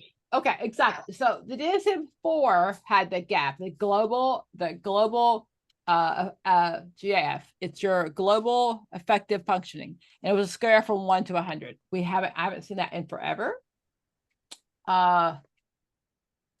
Recent test takers, are you still seeing that question? Those questions, the difference between the DSM-5? God, please let those go away, because we're the TR. We're the TR.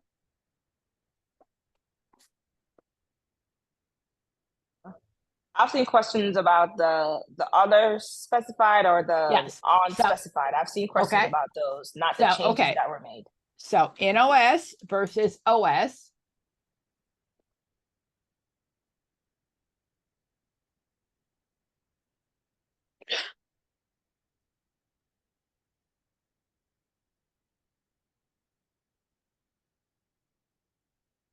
The term. Share my screen. Yes. So the term NOS has been replaced with other specified disorder. And that's just one of those factual things.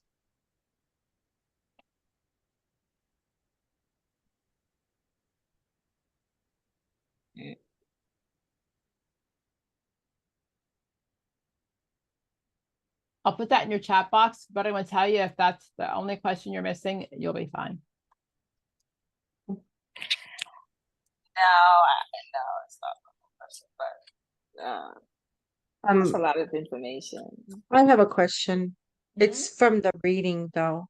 Mhm. Like, if you can tell me a little bit more about the trauma with kids or the technique or questions on the test on trauma with kids. So are you talking about trauma-informed care?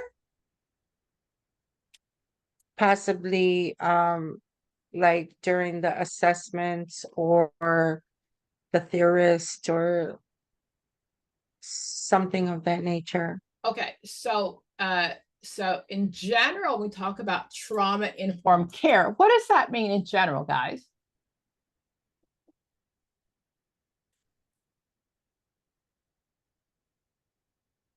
Okay, so trauma-informed care implies that everybody who comes into your office has gone through some kind of trauma. Okay, that is the assumption. So what that means is when someone comes into my office, I am going to always ask them how they feel.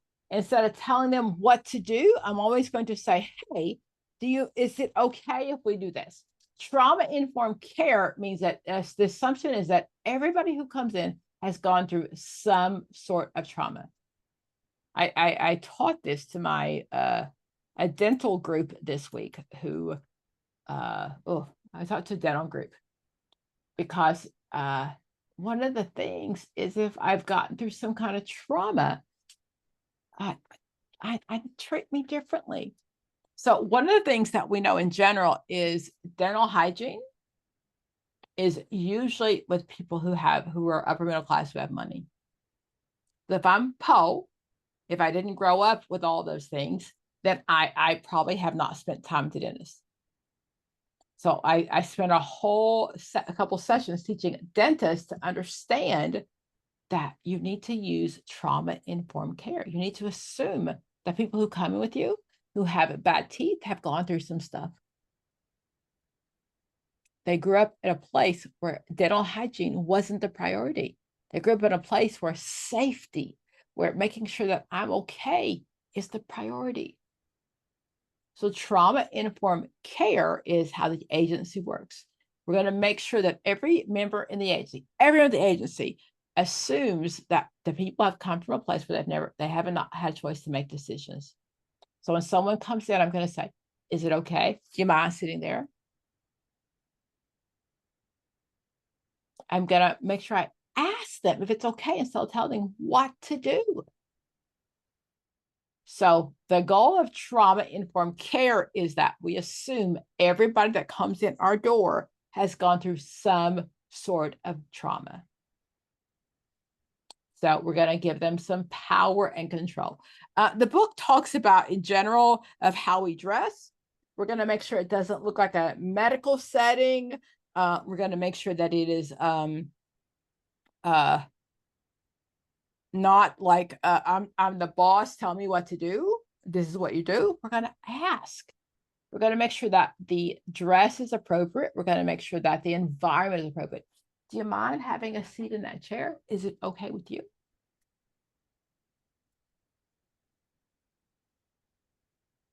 So trauma-informed care is definitely always on the test. And that is something in general that we should always know how to do. So whether just because we work in a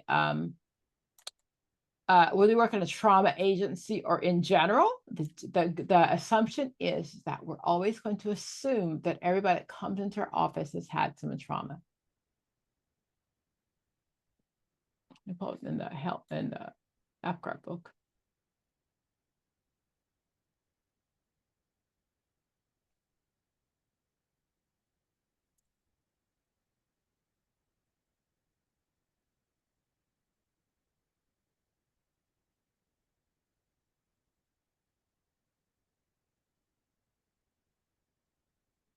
I'll always say to you, she's the hardest to read, but she's the very, very best book for content, even at the BSW level. And I like that one because there's assumption that there are things that you should have learned at the bachelor's level, and this book is so much easier to read than the others.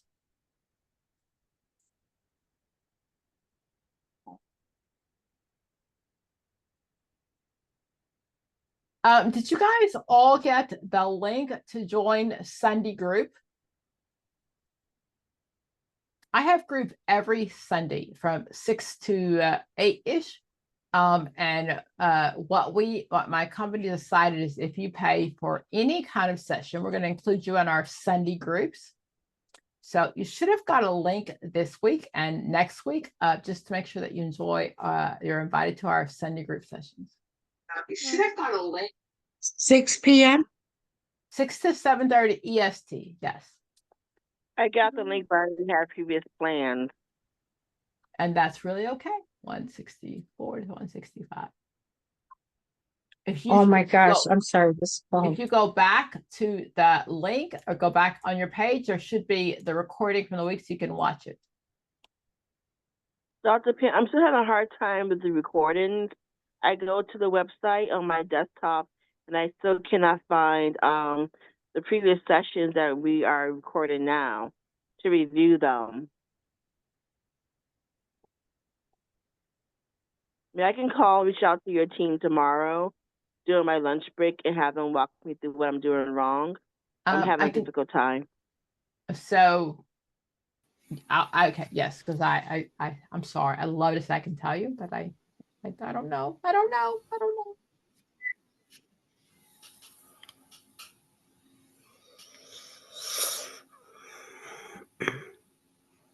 Okay, there we go.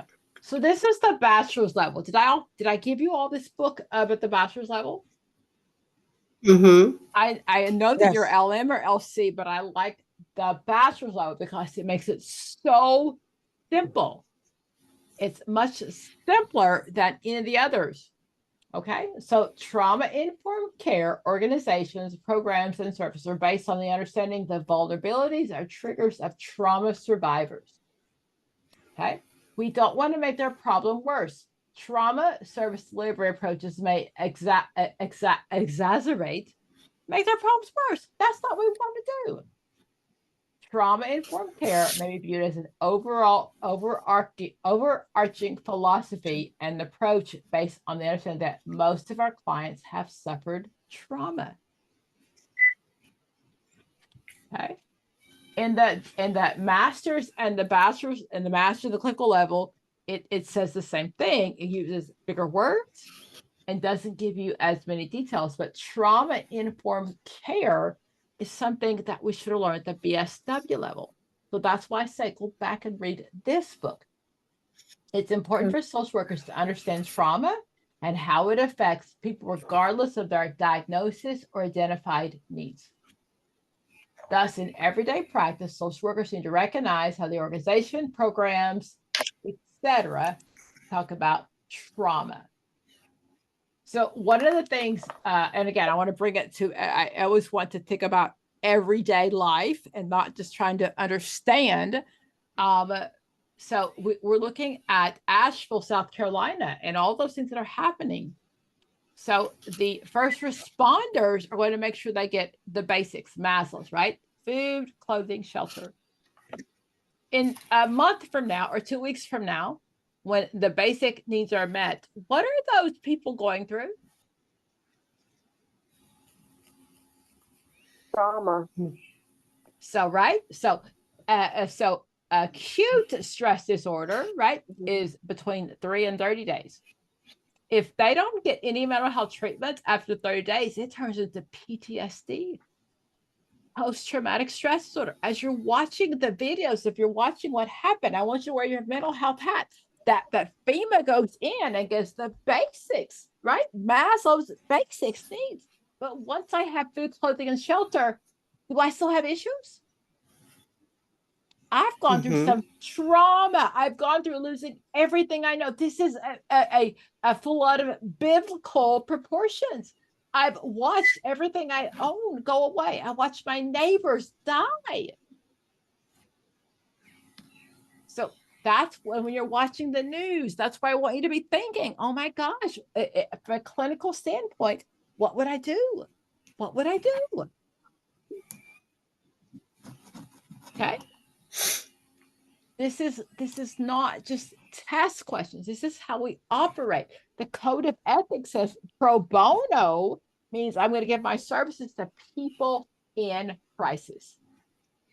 So the code of ethics says that, once they get a place to stay, I should go and give them some free trauma-based services, some free PTSD services. That's what it looks like in the real world. Okay.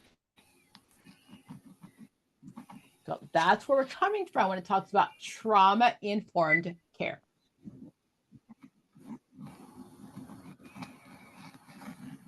Ask me other questions, guys.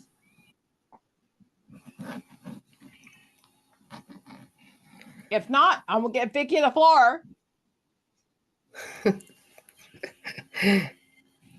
I have another question. Okay, girl, if you did your homework, you paid like everybody else. I'm gonna make sure you get your needs met. So keep asking me. All right. Number 39. What does it start with? Penelope.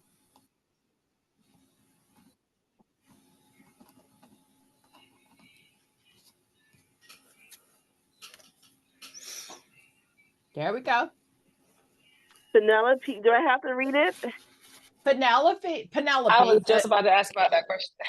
Okay. A social worker at a really, community clinic recently lost her daughter in an accident caused by a drunk driver. Oh, it's the code of ethics. Code of ethics. Oh, I know this question. Okay. So Penelope, I'm a social worker, right? I lost my own daughter in a drunk driving, and I went to a group, right?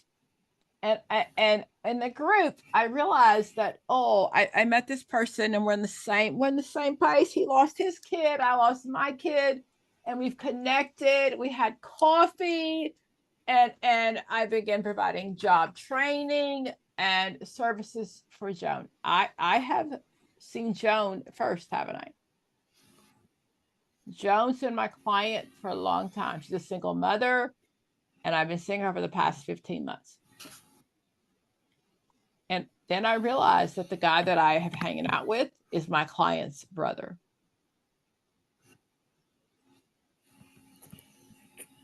As much as I like my client's brother, and as much as it's good for me, who's my priority? Joanne. Absolutely. So then At her last appointment, Joanne's brother comes to pick her up because she's starving in the shop. And it turns out, oh, hey, Jack is the guy I've been hanging out with. Are there any questions that talk about what's best for me? What is best for my client? Okay, can I get rid of Penelope? No. Do I need supervision? No, I do not. Supervision is very rarely the right answer. No. So now between A and D. I said the answer is A. I said So- A.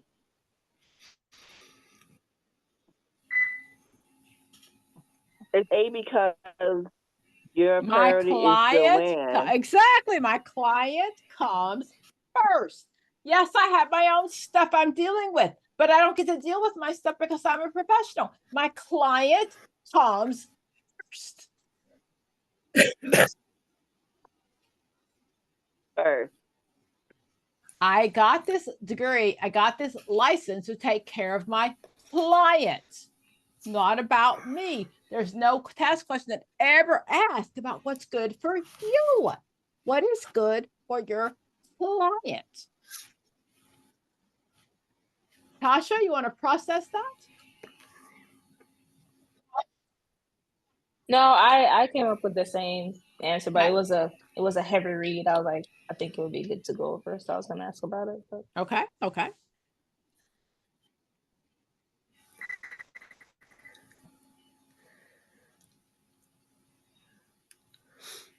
I have 1,000 test questions. If I give you test questions, if you do them, I can give you more. Okay. Okay. So if I give you the assignment, just go over them.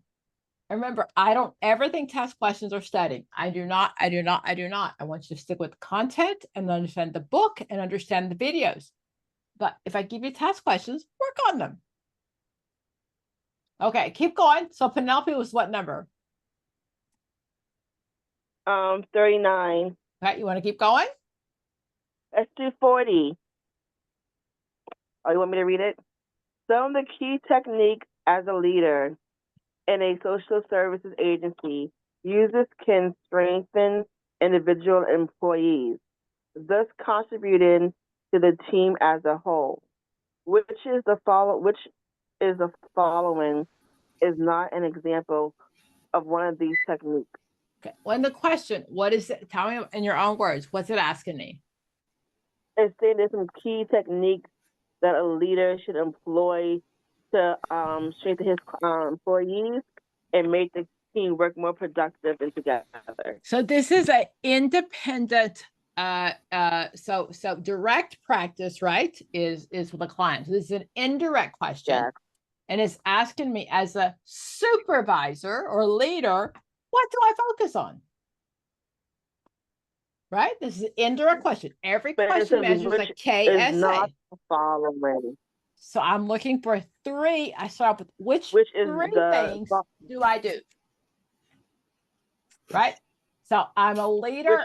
Which is the following and not I'm going to start off which with what is the following would is do not that. an example. What would What I would do? you do? Yes. You would do Okay. C, be genuine. I would. You would Okay. do D, use mistakes as growth opportunities. Absolutely. You would do A, engage in active listening. Okay. So document So all B- conversations clearly and retaining records. Why is that the best answer? Go back to my question. Prove it to me. The question says some of the key techniques a leader in a social services agency uses can strengthen individual employees. So you're looking at your employee as an individual and find out what best can make them stronger as a member of your team, which then can help their client. This contributes to the team as a whole. Which of the following is not an example of one of these techniques? If you're just documenting conversations clearly and retaining records, you're not really pouring into your employee what they can do better. You're not really supporting them and bringing out their best. You're just typing it up and putting it away. they can choose to look at it or not look at it. Dr. But then Pam this did is- this wrong. Dr. Pam did this wrong. Dr. Pam did this wrong. That is not what I need from my supervisor, is it? No, you need engagement. You need encouragement. You need to. Absolutely, young- absolutely. I told Dr. Pam how she effed up in this situation. So of the 4 choices, I would not focus on what I did wrong, what my supervisee did wrong. All right. I thought it was B anyway. Okay. I would not document, and I told, so I think this is one of those tricky questions. So as a supervisor, if my supervisee is messing up and I told them stuff and they keep messing up, I will document everything. I said to the client, I said to the supervisee, do this, this, and this, and they didn't. Okay. However, this question doesn't talk about one individual person. It talks about, I'm trying to strengthen each individual. So remember, we focus on the strengths. So I'm going to focus on what the supervisee did right. And the key to that question is the strength. So I have another one if people want to keep going. Wait, I got one. Hold on. You do? Thank you. I'm out Yeah, by myself. Thank you, Yeah, Tasia. No problem. I don't know what number this is, but it talks about the Stoltenberg's integrated Yeah, development. I skip that one. Skip that one. That's Okay, because that I was is- like, I don't know what they're talking about. yes, thank you. So if you've never seen it before, ever, don't worry about it. Okay. Keep going now. What else do you have? The one that talked about the Carter family. Oh, that was a Freud question. I love that question. That's in the beginning.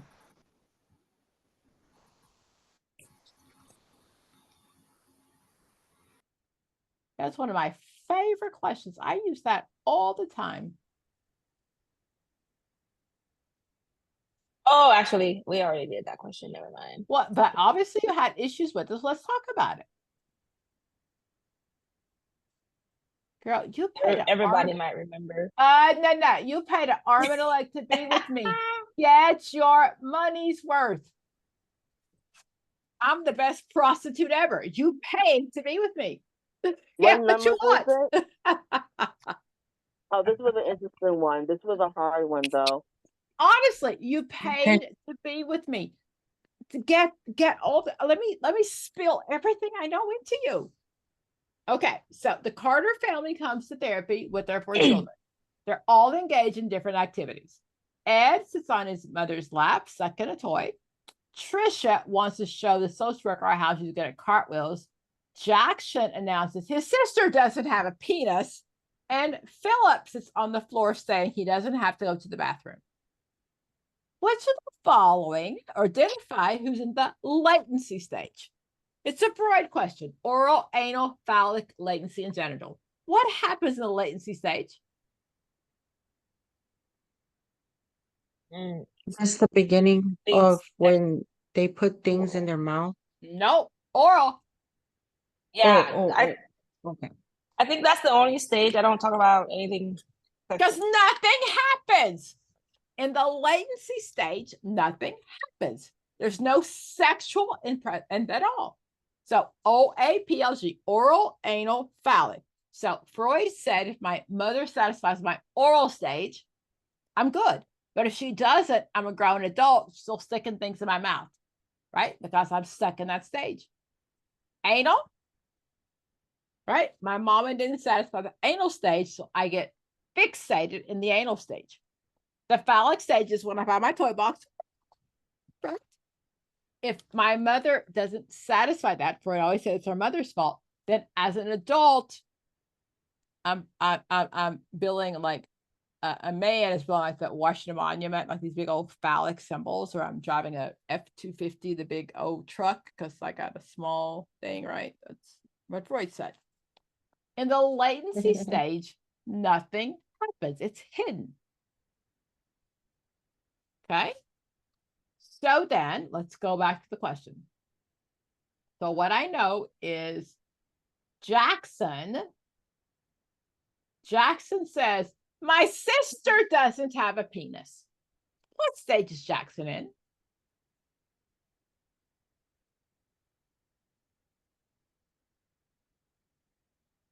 Alex? Oh, Oh. phallic. Ding, ding, ding. Oh. Ding, ding, ding.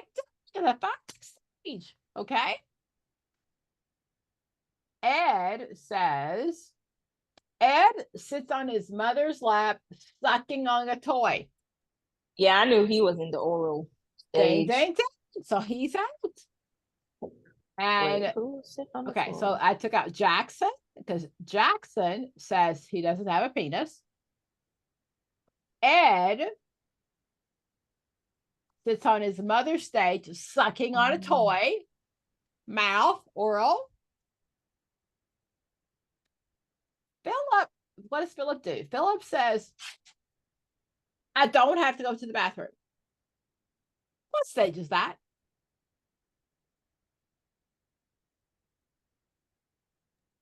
Anal. Ding, ding. No, I don't know. Oh, Yes. The grown adults say, oh, hey, by the way, I don't have to go to the bathroom. sometimes. He's in the anal stage. He's in the anal stage. It's potty training. Okay. Trisha wants to show the social worker how good she is at cartwheels. Is there anything sexual about that? No. If Trisha says I'm not wearing any panties when I do a cartwheel, that's a different story, right? Right. But all it says is she's doing cartwheels. There's nothing in that stage that talks about sex or any of the Freudian stages.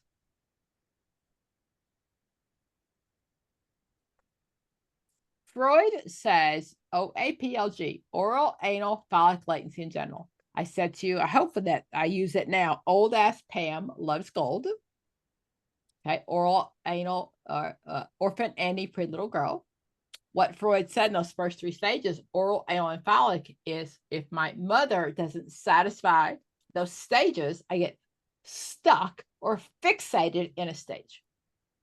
So the question might say, I'm an adult, and the client says, I eat all the time. But I don't remember eating. I'm gaining weight, and I keep putting things in my mouth, but I don't remember because she's fixated in the oral stage. All right, so the only one in this question that has nothing to do with psychosexual is Trisha.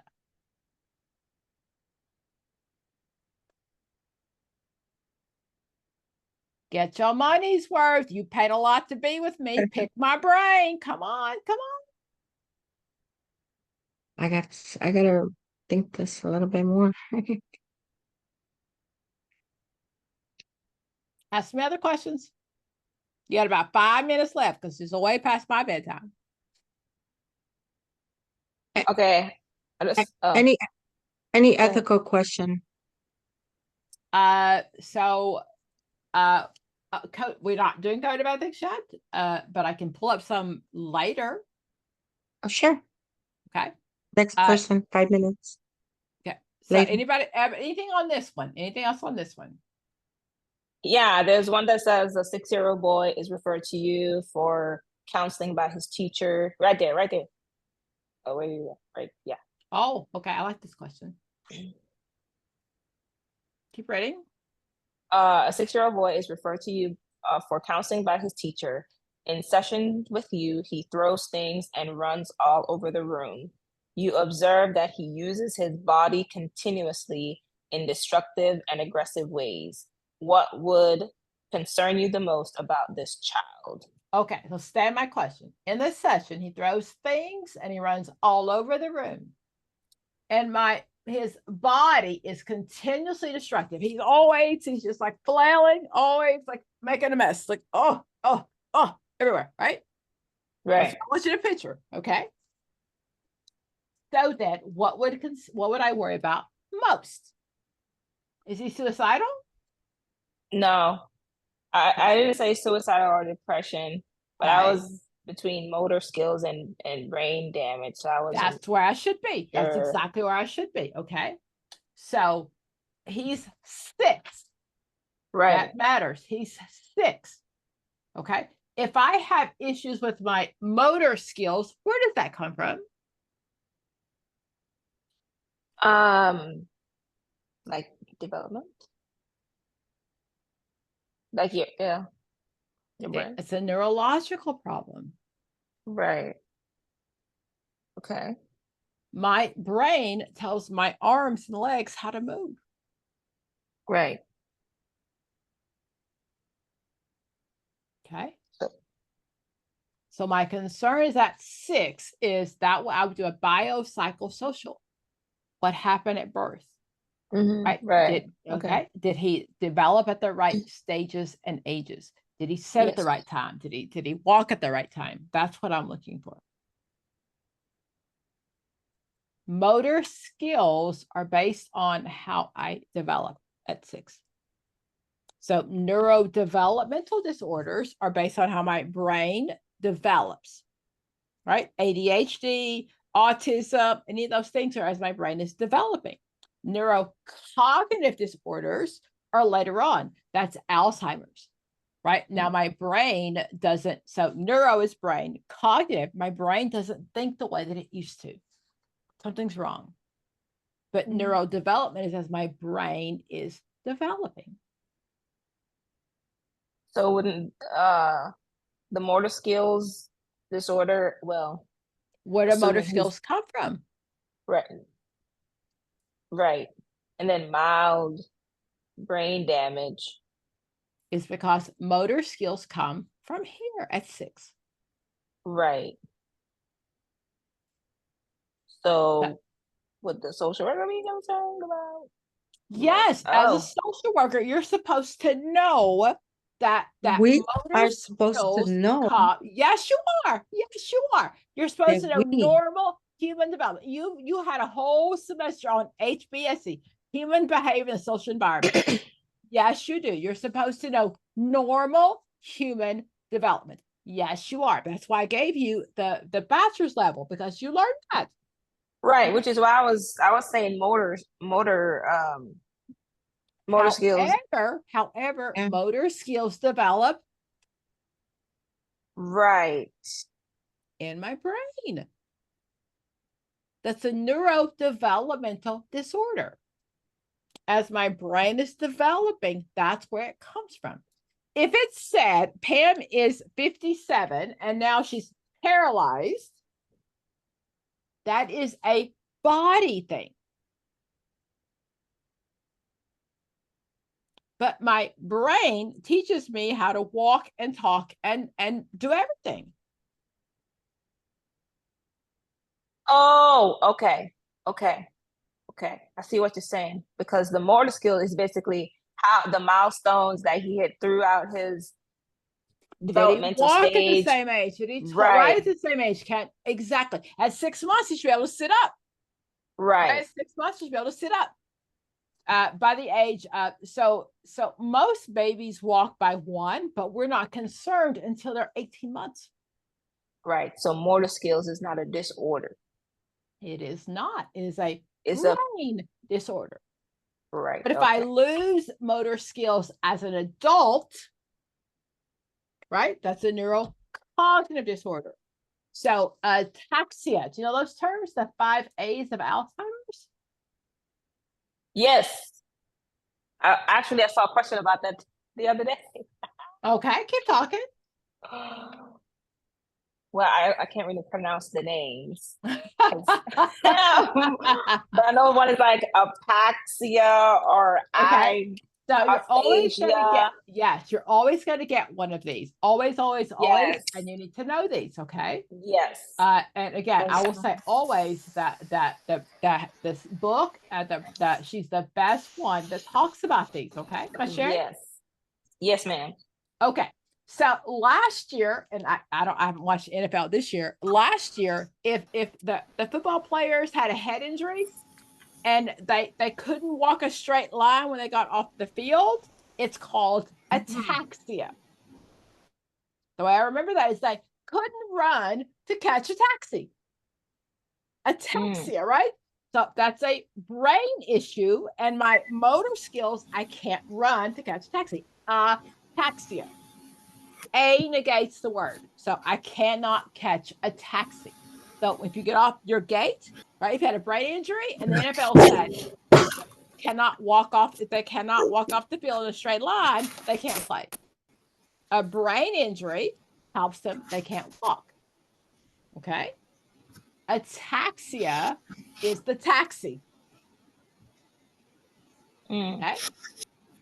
So apraxia is I cannot misuse of objects, but I don't know what they do.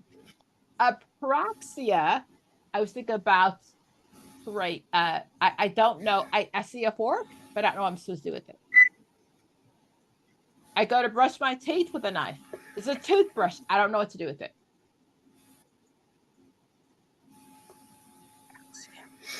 Agnosia is I don't. So is I don't know how to use the knife. Agnosia is I don't realize what it is.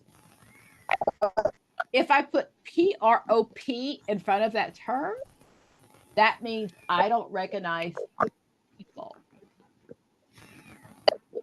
So propanasia is I don't understand, I don't recognize people. When I got Alzheimer's, right? When I have neurocognitive disorders, and if it's severe, I don't recognize that you're my daughter. I don't recognize that you're my husband.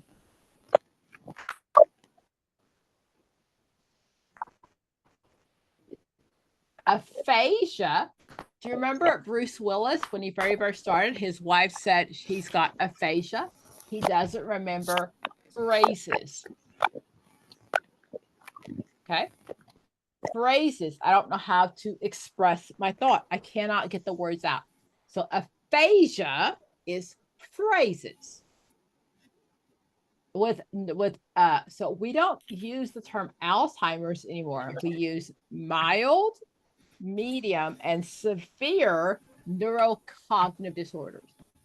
So in the beginning, when I can't do phrases or I can't remember your name, it's mild. As it progresses, it gets moderate and then it turns into severe. So the 5 A's are things that you need to know. Okay. Anomia, I don't remember the names of things. Apraxia is I am using the right objects. Agnosia, I don't recognize what this is. Propanasia, I don't recognize names. Amnesia and aphasia. I can tell you, I'm go back to the Apgar book. She's the best. I hate her book. I swear I do. But she's the best about knowing that terminology.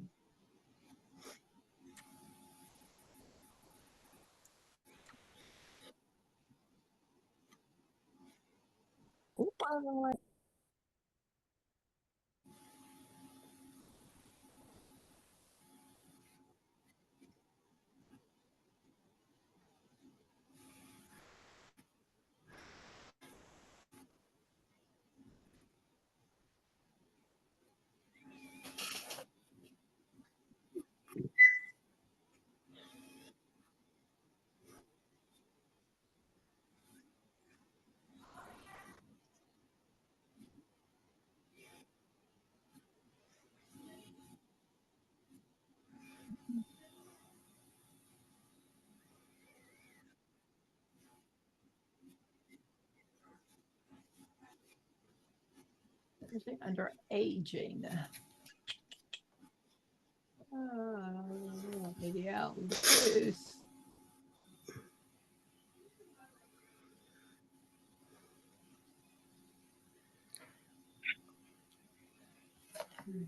I tell you, Yes. the more I learn, the more you want to learn. You know what I mean? So I shouldn't be teaching you anything that you don't already know. I'm just trying to remind you of things you already know. You went to school. That was like some time for me. Things haven't changed.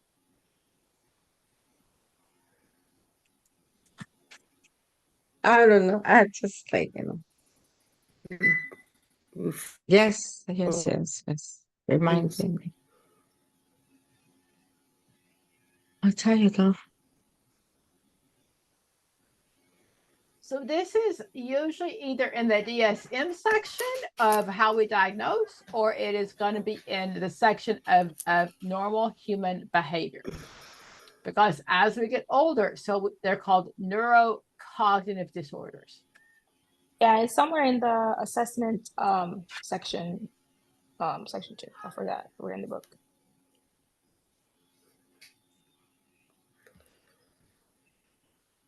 Okay. So again, so we don't do that Okay. anymore. So it's mild, it's major, mild, or severe. So that's how we use it anymore. So it's called neurocognitive disorders, how our brain gets hurt. So no, we used to just call it Alzheimer's in general, but the DSM, the 5 talks about how we diagnose those.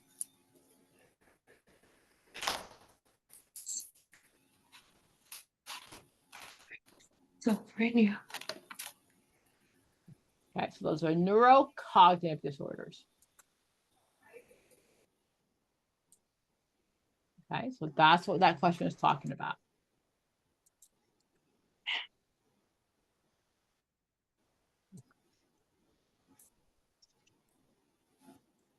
Okay, did most of you finish the test? Did you kind of look at it? Where are you at with that, with the test? I get more questions to do. But this week I'm going to focus more on the book and do some more reading before I start reviewing. I'm still not going to give you the answers yet. I want you to finish the test. I'm not going to go over the answers because most of my clients just want test questions and answers. I want you to learn.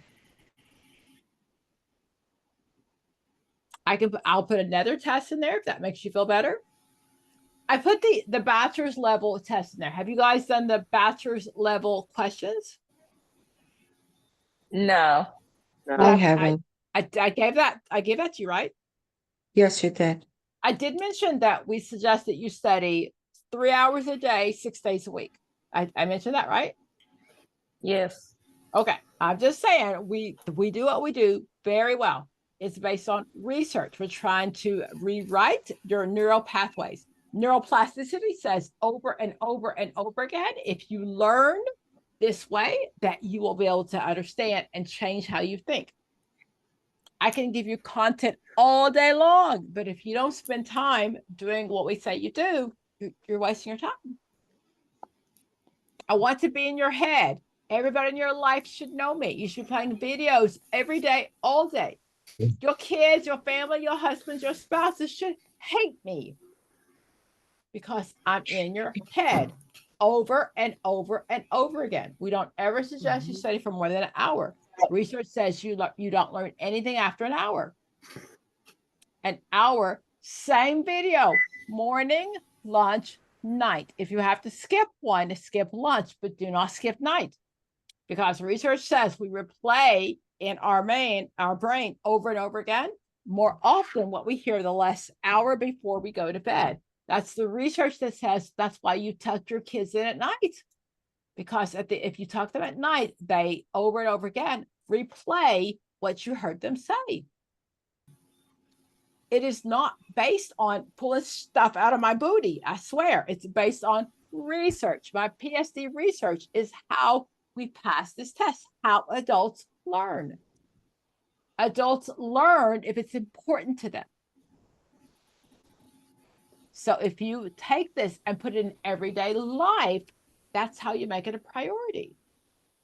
Am I trying to make you a better social worker? Did I ever claim you'll be a better social worker? I'm trying to make you a better test taker. That's it. That's it. Because you pass your exam, will you automatically be a better social worker? What makes you a better social worker is supervision and time. I pray that you have a good supervisor. I really do, because that is really what kicks your butt. I do a lot of supervision. I don't do LCSW supervision, but I do a lot of supervision and I charge a lot. But that's the goal. What makes you a better social worker is having really, really, really good supervision. knowing that you don't take this stuff home on weekends, do you? I always say to the people that I supervise and my students, it's like flipping burgers. If I'm off on weekend at McDonald's, do I wonder if somebody else salted the fries? I do. I could care less. And I'll say to all of you, I know you think you're amazing, and I know that your clients love you, but if you died tomorrow, would they come to your funeral? No, they'd be like, who's next? Who's going to help me next? You ain't that important to your clients. Put it out there. I'll put it out there, especially when you're new in the field. You are not that important. Do not work harder than your clients do. If you die tomorrow, and I'm sorry, please don't die tomorrow. Your family's going to come, your friends going to come, but your clients going to be like, okay, who's going to help me next? Understand the importance of boundaries and priorities. That is what's going to make you a better social worker. If you don't get that in the first few years, you get burnt out and we never see you again. And you still like you've wasted all your time and money. I need you to be a good social worker for 30 years, not 3. Okay. So supervision, boundaries is how you become a social worker, better social worker. I'm teaching you how to pass a test that was not written for you. That is my only goal. That's what you paid me for, is to pass a test. Listen to me, trust what we do. And again, watch this video 17 times. Okay. Finish the test questions I gave you. I'm not going to put the answers in there. I'm not, because most people want test questions. I can put another set of questions in there. I'll do that for you. But I really want you also, I'm going to do that. But no, we're going to finish the questions I put in there. Next week, we'll continue going over those. And I also want you to do the test questions in the back of the BSW book. Those answers are there. They're already there. Do those questions. Remember, I need you to study 3 hours a day, 6 days a week. If you do this one time, you will never see me again. I don't want to be in your life forever. Okay. Also, I hope we changed our policy. So anybody that purchases any sessions with me is invited to the Sunday group. So I hope you got a link late last week on the Sunday group. So I have group every Sunday from 6 to 7:30. The topics change, but you should get a link to that every week while you're still studying with us. So that is my Sunday group, 6 to 7:30. Topics change, but it's on that Facebook page if you're not sure what we're studying. Okay. Okay. Bye, guys.